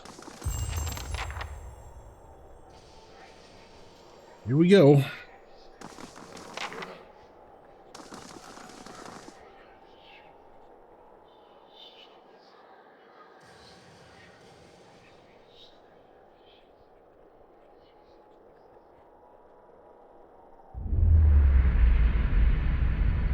You've come to a circular room, grand and domed, its walls lined with Adra and trimmed with copper. At the far end, a great pillar of Adra pierces the floor from below like a ragged spike, its shimmering texture giving the illusion of boundless depth. Your thoughts are yours and not yours, as they are all questions. And they are all questions. At the base of the pillar stands Theos, a look of concern on his face, and he notes your approach. You have something you want to ask him. One question above all others.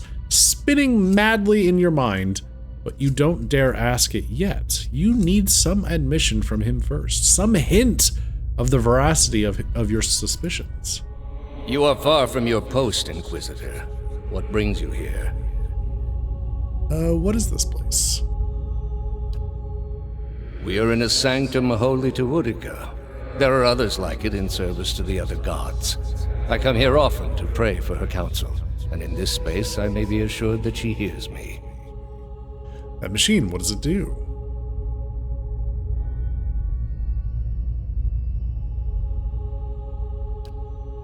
It has many uses, but its purpose is to bring structure to the chaos that surrounds it.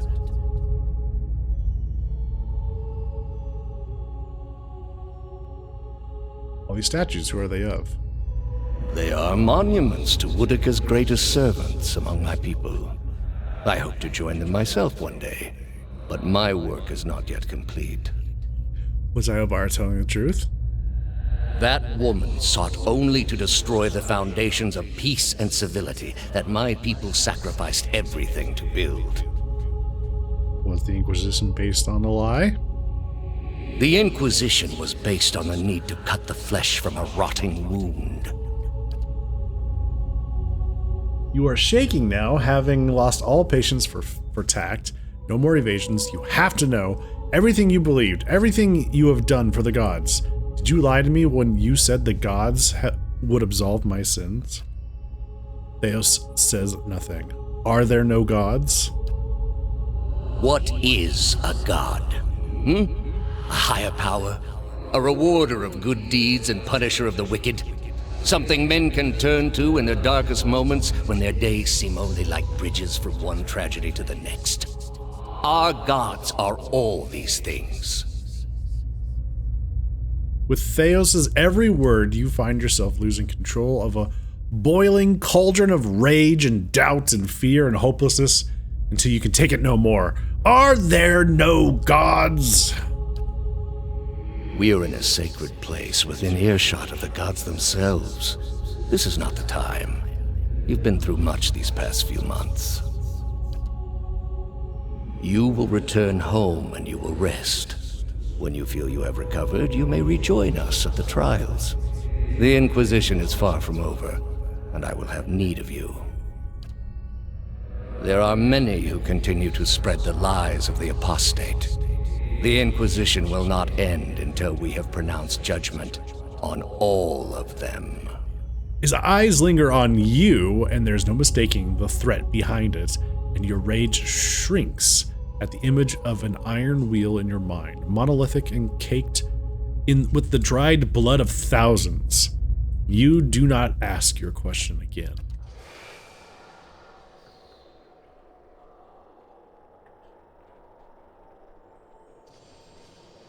Oh, hi, Theos.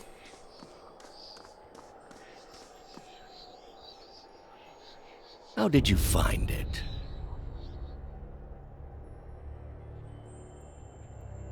I didn't. It was Lady Webb. Another in a string of acts of petty defiance. For all her knowledge, she always preferred spite over reason. It was reason that guided her hand in this. Then she should have obeyed. I ask one thing of all my followers. She was incapable. A waste of rare talent and intellect. Her talent and intellect were too great for her to live as your servant. What of your cohorts, then?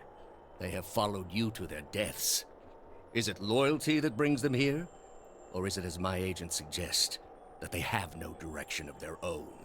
You worshipped Aethys, did you not? Your spies are good. What gave me away? The cape? Yet when your god needed you the most, you chose your country. Adir frowns, irritated. We were being invaded, not by anyone who was acting like a god. Then I should think your hometown gave you a hero's welcome when you returned. They made cake. Hard to blame people for losing faith when it's the gods who are misbehaving. The gods argue over how best to prevent Kith society from destroying itself.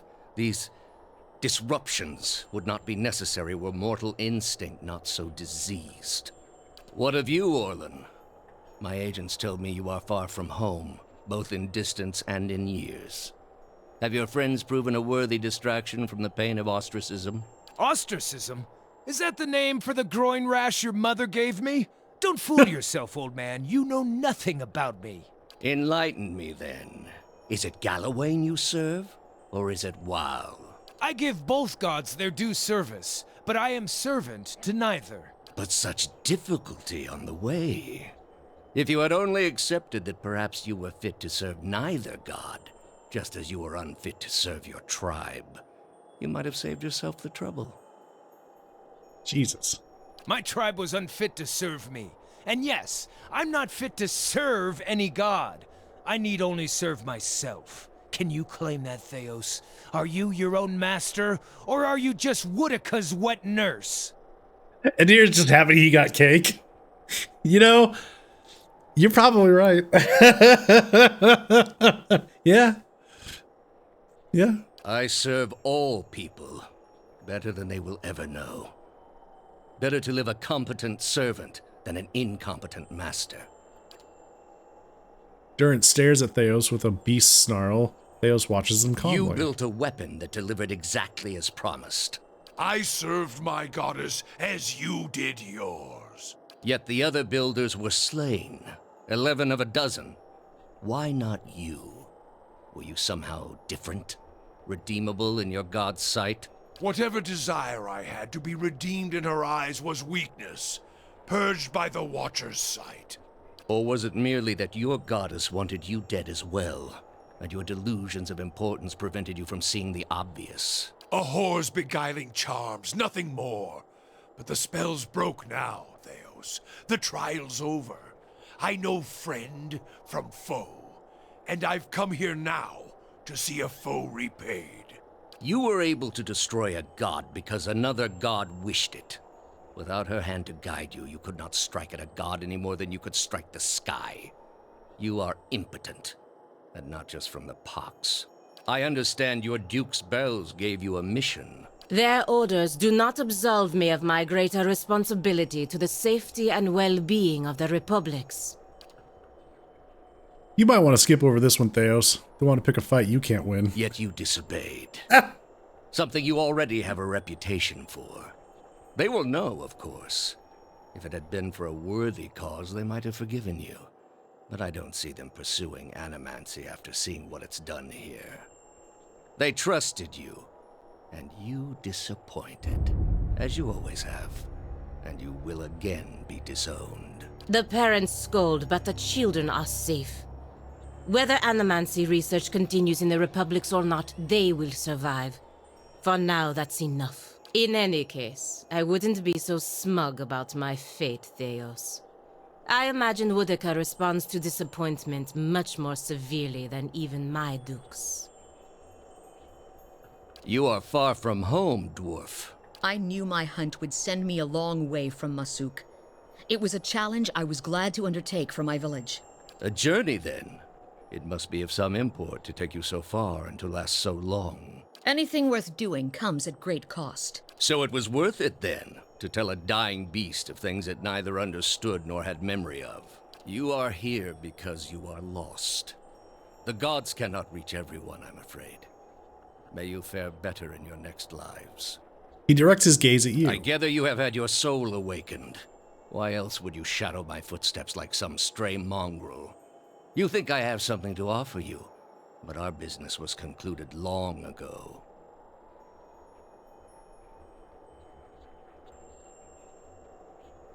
I lived my life by the lies you told. You owe me the truth. I answered your questions once. That your soul is not fit to accept the answers is of little concern to me. I lied to no one. Not to you, not to anyone. The gods are real. They are everything we need them to be, and the world is better for it. Whoever did the voiceover for Theos did a really good job. Yeah, I agree. I agree. Let's see.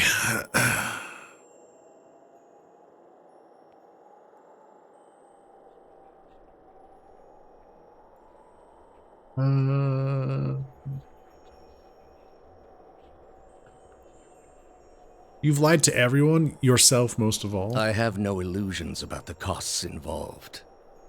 But what your brief lifespan obscures is that it is what must be done. The heart of this country has skipped a beat, nothing more. I have done far worse. I plunged the peaceful kingdom of Telosus into civil war. I slew the monarch of Desantio, whose people never knew hardship under his rule, and replaced him with a cruel despot who brought them to ruin. When plague arrived at the great city of Arborensis, I saw to it that the cure did not. They piled their dead outside the city in heaps that rose above their walls. Nothing could justify these atrocities. That's where you are mistaken. There was a time, back when your soul was still a shapeless mist, when the world believed only in false gods. Thousands of them. Gods that told them to take slaves. Gods that told them to make war upon their neighbors and devour the slain. Gods that told them to burn their children alive and cover themselves in the ashes as a sign of their faith. But all that changed when they learned of the true gods. Our gods. All those misshapen, bestial instincts melted beneath the radiance of our God's majesty. You could see it in their eyes.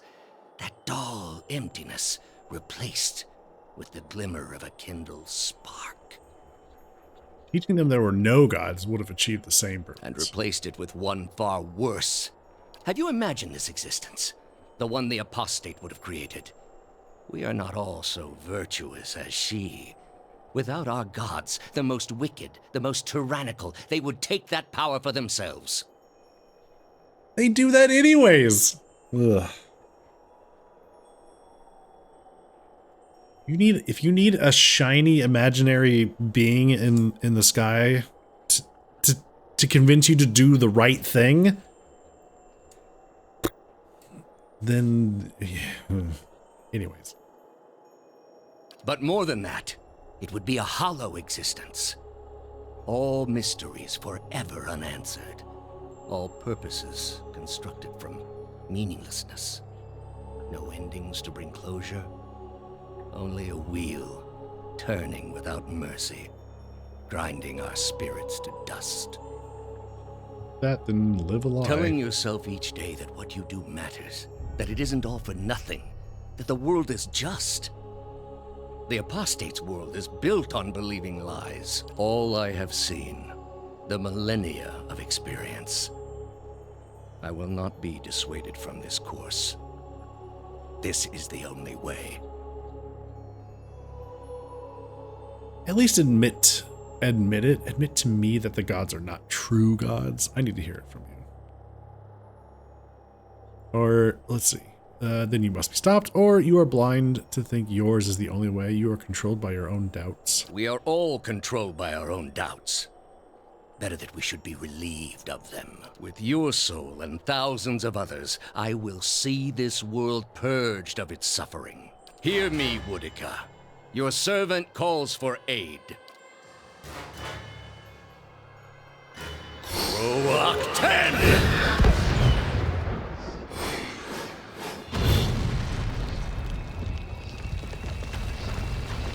Oh boy. Oh, hell. Oh boy. Okay. I'm ready. Hey. Well, I'm gonna send you charging after this one. I'm ready. Send you that way. Yeah? Okay. We need some big spells. Fortunately, we are a little spread out. This. What?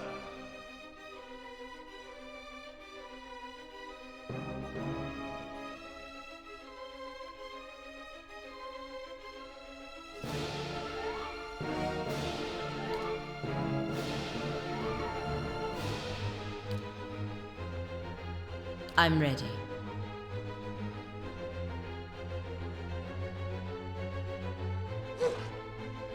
Ready, Watcher. Huh?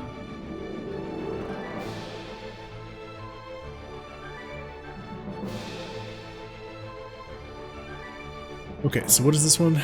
Target is weakened for 13 seconds. Full attack pierce. 1 per rest. Yeah, we might as well. I'll save that for a minute. Let's get some summons going.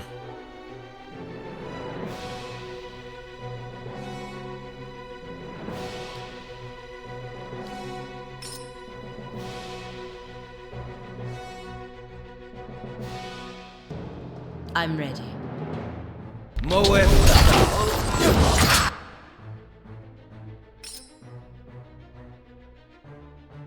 Hey. I'm ready.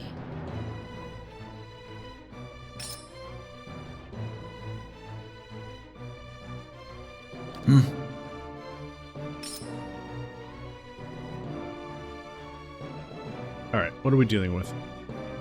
We have constant recovery, which is great. Got the blessing going. About to. Yeah? Let's get.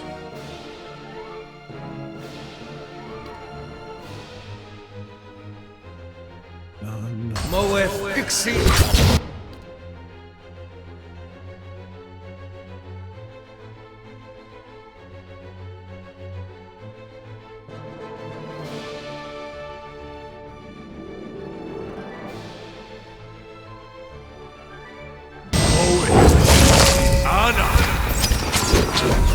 What was that? What the hell was that? Well, Ready, Watcher. Need something? bring that back. One of the down. We do have 4.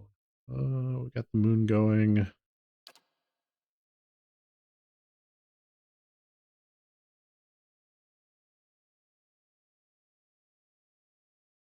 Yep. Huh? Let's get defensive web going.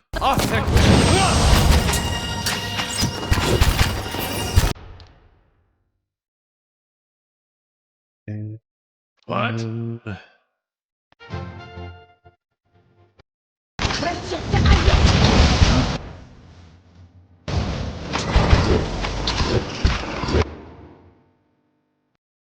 If Ani is short for Anakin and Chewie is short for Chewbacca, what is Luke short for? A stormtrooper. Commander Shadow, hello. Welcome in. Thank you so much for the 26 months of support. Appreciate that. I'm here.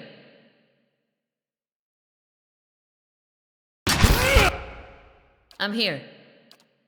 What? No, I need something.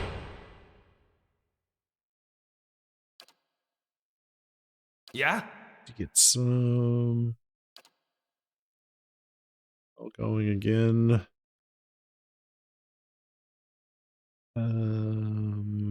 No, actually, scratch that. Let's get that going. Thing isn't doing Moe Fixie Anna! Okay. Yeah. Okay.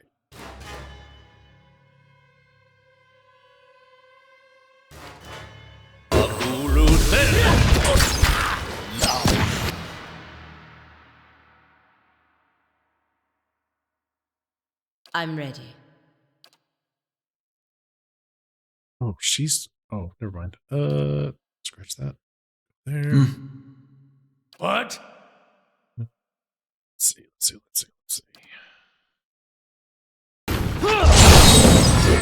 Well, he's dead.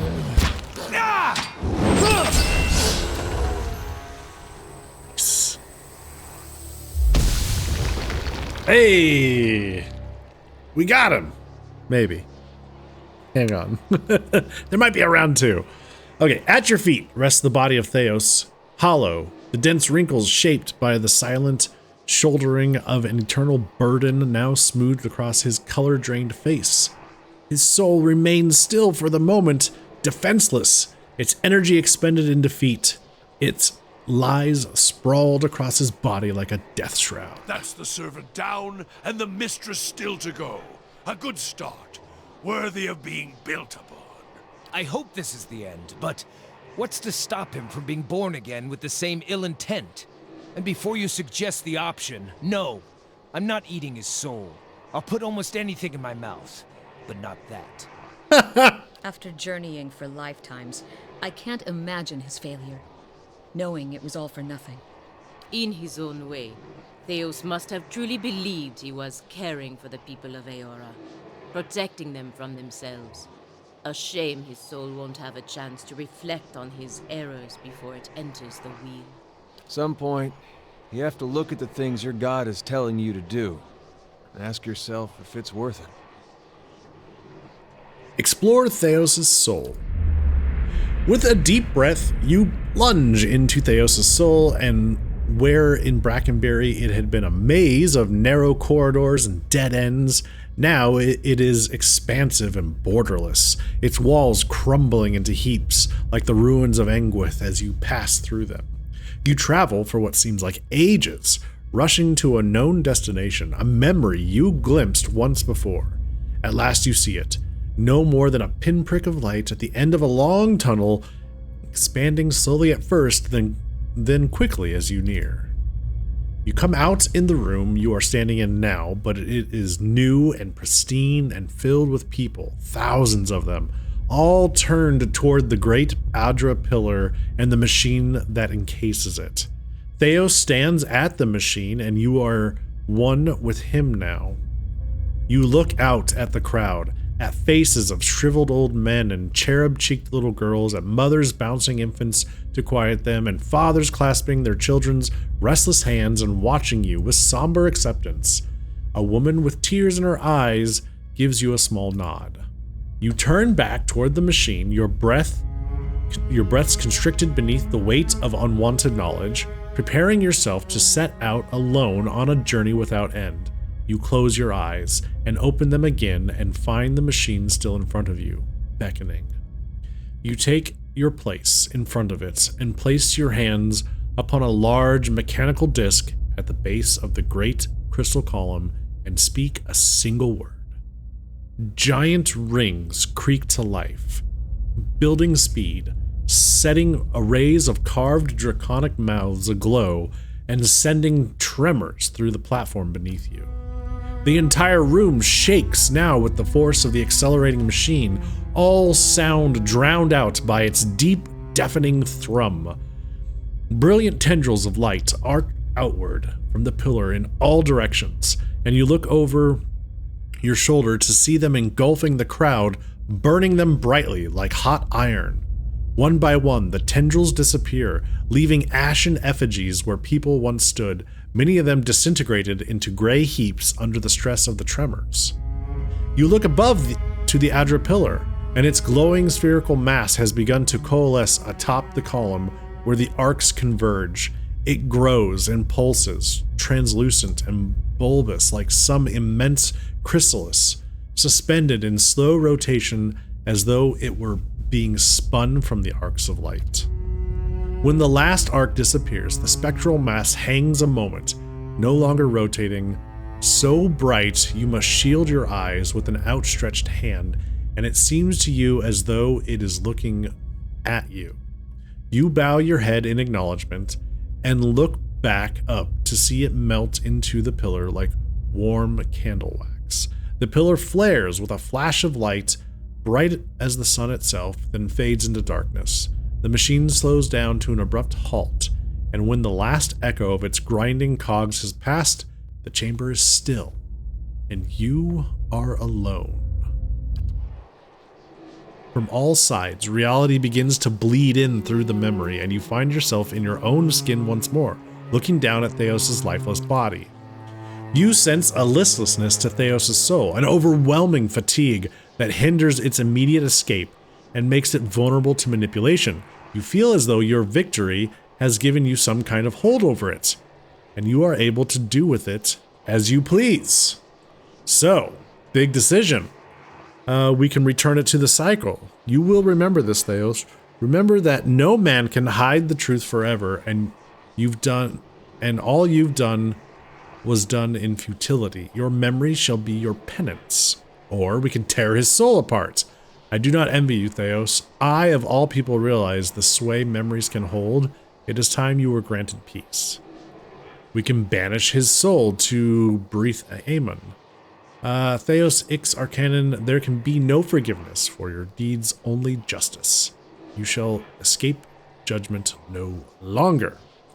We can destroy all memories contained within. Your memory makes you a slave to your own past. Perhaps it can't be undone, but it can be forgotten. It shall trouble neither of us any longer. Or we can do another tear his soul apart option. You caused me great suffering, Theos. You do not deserve to exist. Oh boy, what do we go with here?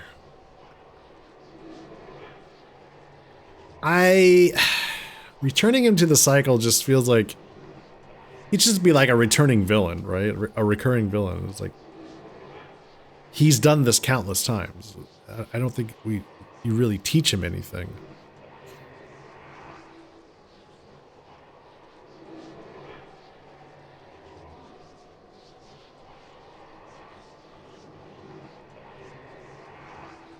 Banishing him to where that other place exists just means he's... Nah, I'd say we just destroy the soul, prevent it from doing any more harm again.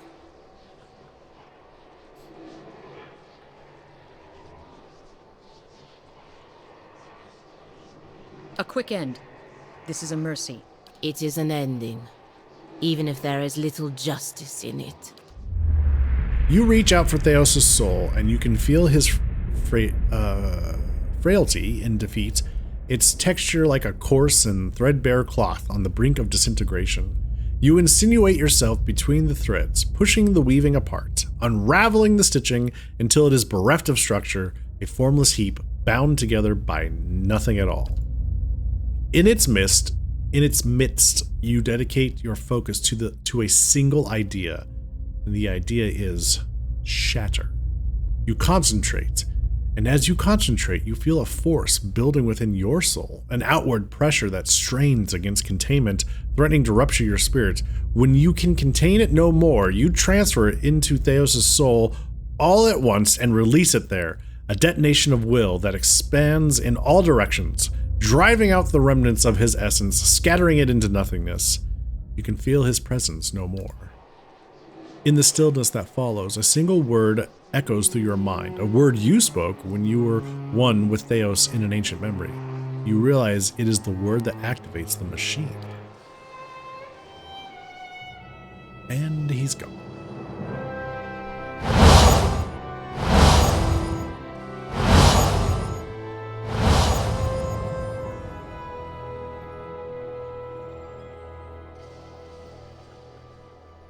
Oh, everyone wants to talk.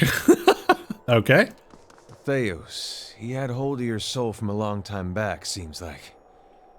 You get what you needed from him? I got an answer to an old question. Well, those can be hard to come by, but maybe that's best. Forces you to find your own footing. You'll be feeling better soon then. Good. That's real good. You got it figured out what you're going to do about all that? Yep. Got a lot of people out there thinking they've been abandoned by their gods. There's not much that'll put the fear in you more than that. You can take my word for it. If it was in my power, and I know it's not, but if it was, I'd find a way to give them the courage to face it. Not because they think there's some god looking out for them, but because they've just got it in them. And after what you've been through, though, I'm sure you got your own ideas. Better make it good. Ah, the end of the road greets us at last.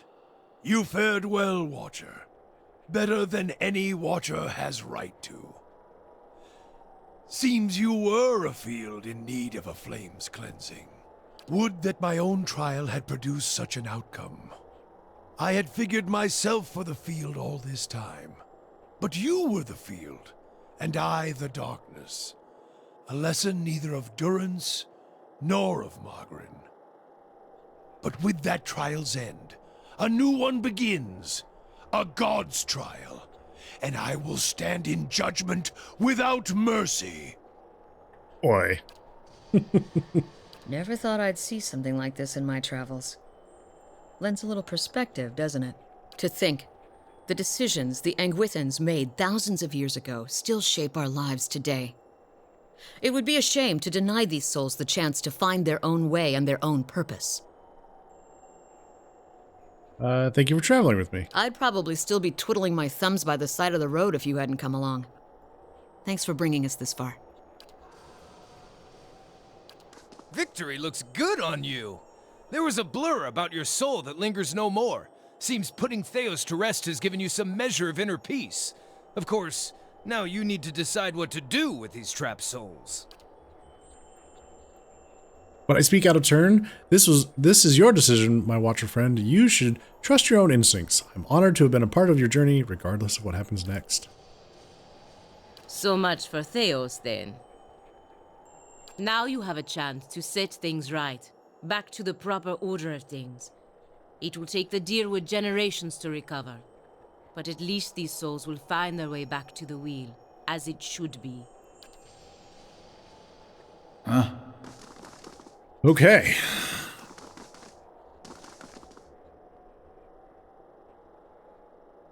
Here we go. With your companions bearing witness, you step up to the place where Theos once stood before his people long ago. The great machine lies in front of you, idle and ready. You have seen this machine and others like it in operation. You understand how it works. It is a device for directing souls. As a watcher, it would be a simple matter to influence that direction, though as big as the machine is, may be the last thing you ever do. Speak the command to activate the machine. There is a shrieking of stone, grinding against stone, as old cogs loosen and begin to turn. You have only moments before the souls will be sent into the Adra vein. This will be your only chance at redirecting them. Okay,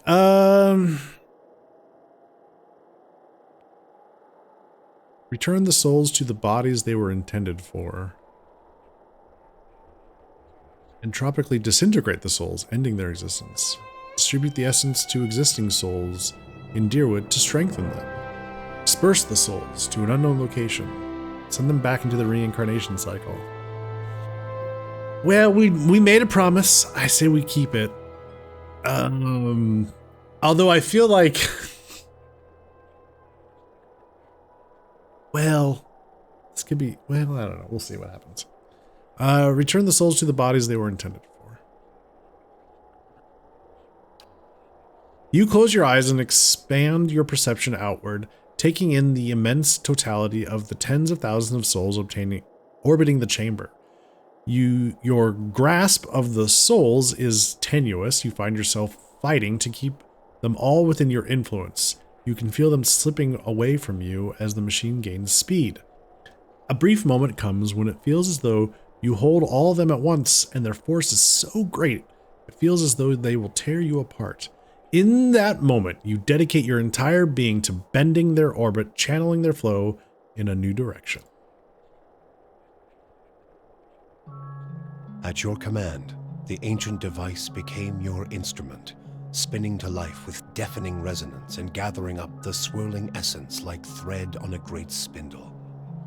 There, in the pale, pulsing glow of the machine that set you on this path long ago, you summoned all your strength, focusing on your objective and blocking out all else. With a single concussive blast that rocked the chamber and sent you tumbling to the ground, you freed the souls from their stasis. Exhausted, your consciousness slipping away, your last sight was of the machine, dark and dormant. Then your eyes closed, and sleep welcomed you at long last. After coming to and searching for some time, you discovered the route Theos used to enter Sun and Shadow, and embarked on a long and arduous ascent back to the surface. You emerged in Ter Evron after days of tunneling through the rubble Theos had left behind, and when you stepped into the daylight, you were faced with a different Dyrwood than the one you had left. At your direction, the souls diverted by Theos were guided back to the vessels originally meant for them. For the first time, parents of hollow-born children woke to the cries of their infants and looked into their eyes to see them staring back. People fell to their knees where they stood, thanking Helia or Mogren or even Aethys for their forgiveness of whatever guilt they felt they bore. But for all the relief that had come to some parents, others only found new grief. For many thousands of Hollowborn had died during Wydwin's legacy, many by their parents' own hands. For those children, there would be no homecoming. Yet the last Hollow birth was in the past now, and those parents willing to risk trying for a new child were frequently rewarded, often with twins.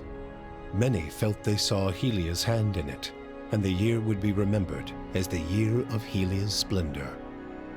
Though you had killed Lord Radric in his throne room, so strong was his drive to rid his land of Eothasians that he returned to life as a death guard, a deathless crusader for his brutal cause. With the remains of his humanity stripped away, Radric came to see all the people of Gilded Vale as worshippers of Aethys, and one day he led his forces into the village personally to see them all purged from his lands. Oh, fuck. Gilded Vale was left a hollow shell, its buildings ruined, and its people slaughtered. Oops. Even travelers and would-be squatters knew better than to take refuge inside its borders. Lord Radric returned to Radric's Hold, where he remained, keeping eternal watch over his barren domain. Following the assassinations of Duke Avar Wulfgren and Lady Webb, Defiance Bay was thrown into political upheaval. In the ensuing weeks, the streets had become the domain of looters and blackguards.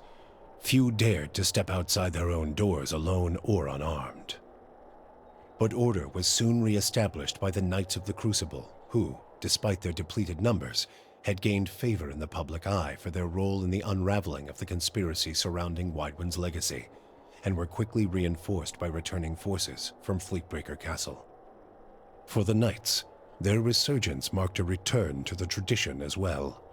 Having seen firsthand the dangers presented by dabblers in animancy, the Order quickly abolished the practice internally, preferring the familiarity of their hammers and forges to the uncertainties of Essence and Adra. Their identity rediscovered, the Knights suppressed their political aspirations and began once again to train their recruits in the art of blacksmithing, recapturing the post-revolutionary ideals of Dyrwood and regaining the respect of its citizens as a result. Though the machine atop Ter Noaneth had been disabled, it had not seen its last use. Heritage Hill was rebuilt, and no sooner had the first families moved in to resettle the district than members of the Leaden Key, acting under standing orders from their Grand Master, climbed the tower and reactivated the machine. Damn it.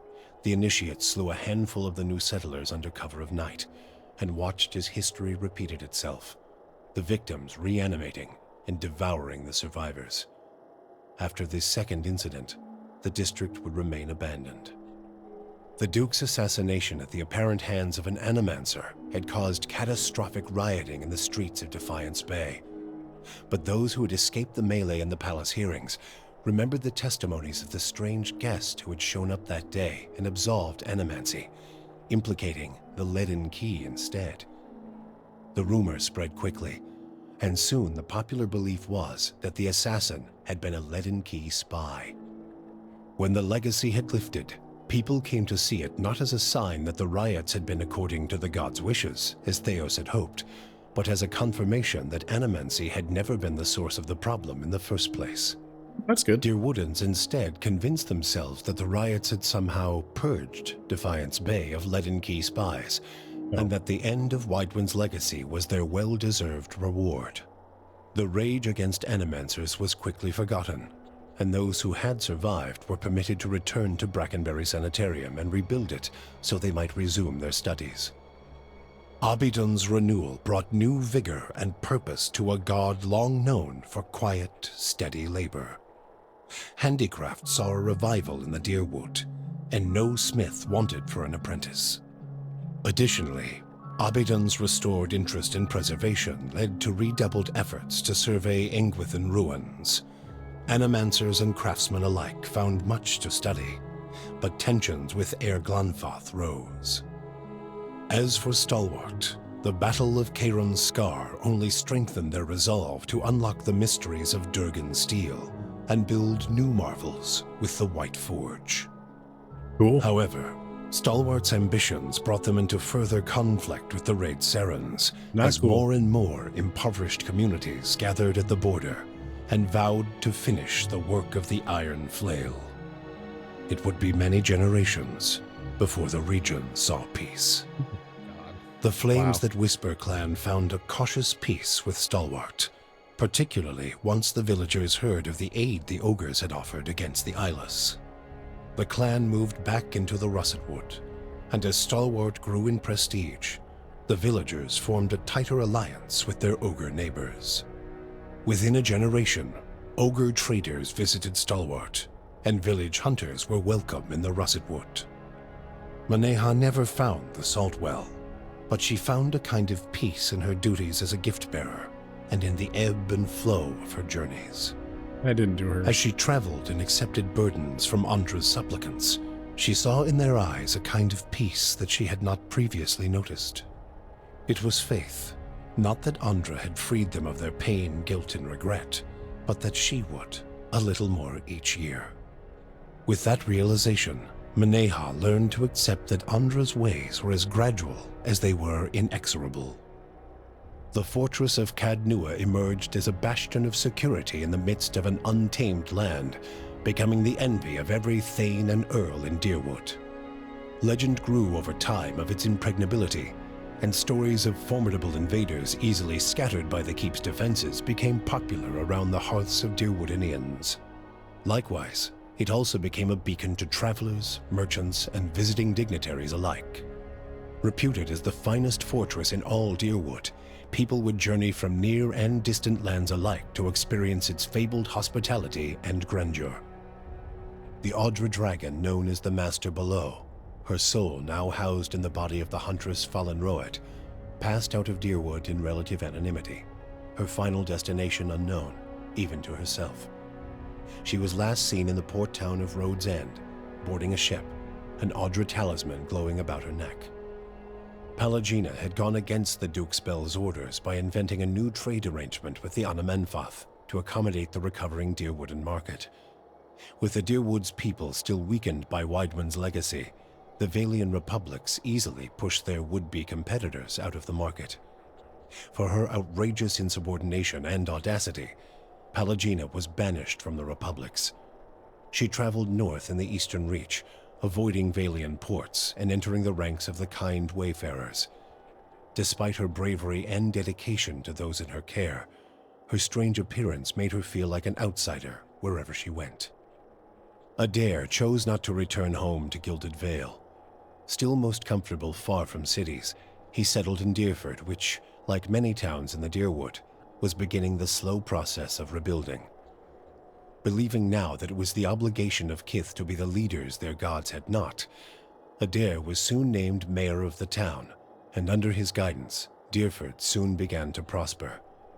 He expelled the last of the Scanites from the area and drew new settlers with the offer of land, a trick he had learned from someone he otherwise preferred to forget. With each passing day, Dyrford would come to more closely resemble the Gilded Vale of Adair's childhood, the one worthy of its name. When the dust settled in sun and shadow, Aloth looked upon the remains of Theos Ix Arcanon, his former master. He saw where the Grandmaster had gone wrong, and he knew what he would do better. The secret of the gods would be preserved, and with it, the sanity and well-being of all Kith. He donned the remains of Theos's ceremonial garb and prepared himself for the long and lonely task ahead. Oh, shit. With the Watcher's goals accomplished and his own vows fulfilled, Kanorua sailed back toward Rawatai, thinking on the lessons his travels had provided him. By the time he landed at Tekoa, he understood what his path must be. Standing before the Lore College, Kanorua explained that the tablet he sought had been destroyed, and so a true interpretation of the Tonvi Oratoa could no longer exist. The people of Rawatai would have to create their own. He described the many strange things he had seen in his travels, and announced his intent to pursue the accumulation of knowledge abroad, seeking answers to new questions. True to his word, Kana soon set sail on yet another expedition, and in Tekoa, his passionate accounts inspired many to follow in his footsteps. With Theos defeated and the souls released from Sun and Shadow, healthy children were born once again in the Dyrwood. The grieving mother sought a place where she might do penance for the birthing bell. She returned to Dyrford, where, to the astonishment of the villagers, she delivered the first healthy child in over a decade. She remained there, and with each new birth, she saw a measure of hope restored to the Dyrwood, and a measure of grace for her own troubled past. Durrance used Magrin's strength only until Theos had been cast from the world, and then swore off her influence entirely. Regret came to weigh heavily on his mind, and a man who had never previously lacked for words or opinions came to embrace silence and contemplation. He continued to wander, penniless and destitute, searching now not for the reason for his goddess's silence, but for a mechanism for revenge. The charred robes he continued to wear as a reminder that he had been burned by his goddess, and not just by the flames of the Godhammer. Sagani experienced the 4 months of her journey back to Masuk in vivid colors. She strove to memorize every moment of her final trip through the Dyrwood, Erglonfoth, the Valian Republics, and beyond, preparing to tell her village of what she had seen on her long journey. All of Masuk shared in her triumph, and she felt her pride and elation magnified by the joy of her village. Never again did she doubt the value of her sacrifices. After decades as a long hunter, Sagani finally became one of Masuk's most respected elders. She guided her community with wise counsel, and a generation after she finally passed, another huntress journeyed into the world to find her soul. For you, the death of Theos brought an end to your waking visions, and a silence to the whispers of the past. In their absence, you were able to sleep. The questions of a distant lifetime ceased to trouble your soul. All that remained was what to make of the answer. But at the moment, there was little to be done, and the matter would have to wait. A long journey loomed ahead.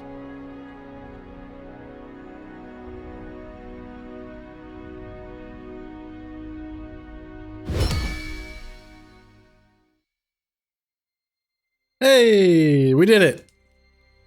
We completed Pillars of Eternity.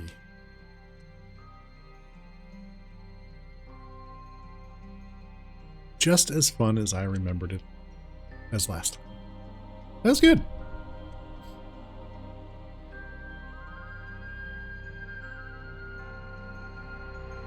Well, I hope you guys enjoyed it.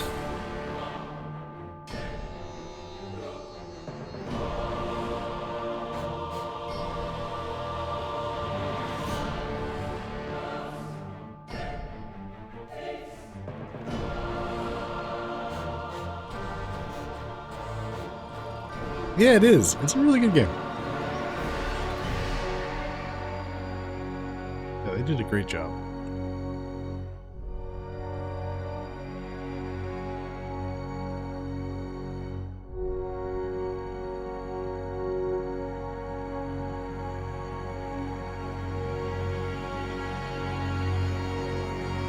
You never played Deadfire? Oh, yeah. It's good. I don't think... I'm gonna play it again eventually. The next game I'm gonna play is Clair Obscur. And then I might come back to and do Deadfire. I did play through it when it came out. I don't remember a lot of it, but I think my general feeling that I recall was that they had changed. I think they had changed some of the systems slightly, so it was a little odd. And I remember thinking, that it wasn't as good as the first. It was still good, but not as good as the first. But that's why I kind of want to play it again. It's one of the reasons I want to play it again is to see what I think of it now, years later.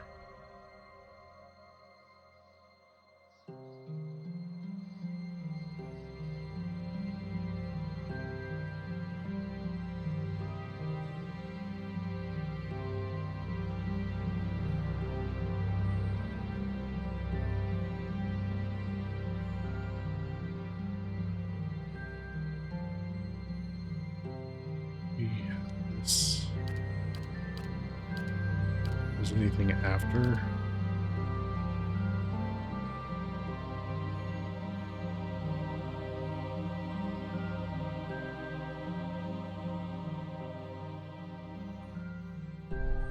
So many Kickstarter names.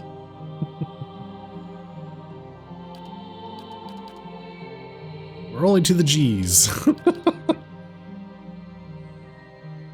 There's the J's. K, L, M, N, O, P, R, S.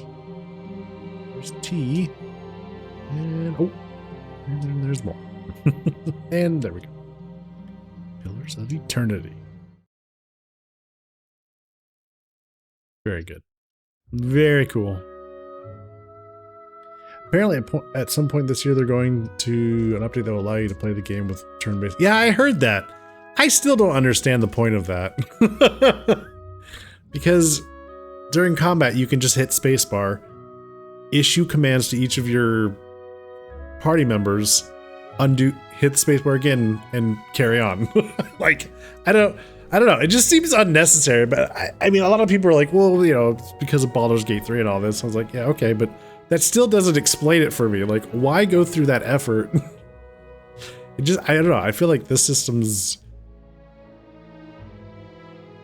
essentially the same as turn-based. Maybe easier for console players? Yeah, maybe. Yeah, maybe.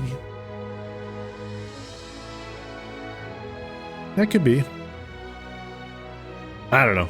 But yeah, I had heard that.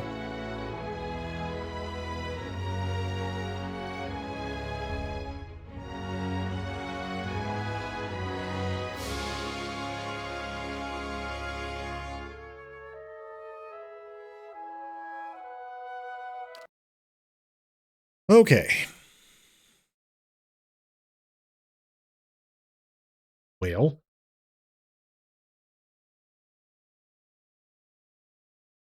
I think I'm going to end there for the night. We're going to call it early. And then tomorrow we will start fresh with Claire Obscure. Expedition 33. I'm excited to check that out. Looks like a lot of fun.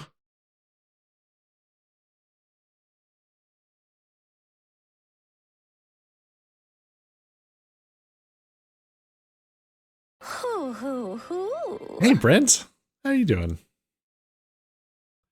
French Gago, ooh la la.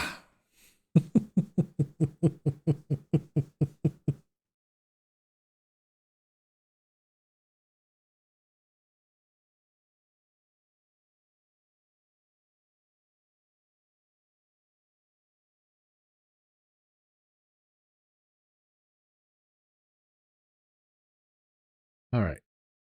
We are going to go give a raid over to Sharply Dressed Man. He's playing Claire Obscure on max difficulty.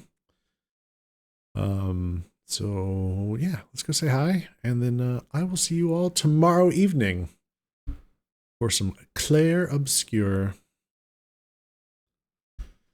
Congrats on beating the game. I discovered your YouTube channel. Oh, nice. Well, that's fantastic. Well, thanks for stopping by. Awesome. Yeah, I'll be back tomorrow night, 8 p.m. Central. I'll see you folks later. Have a good night.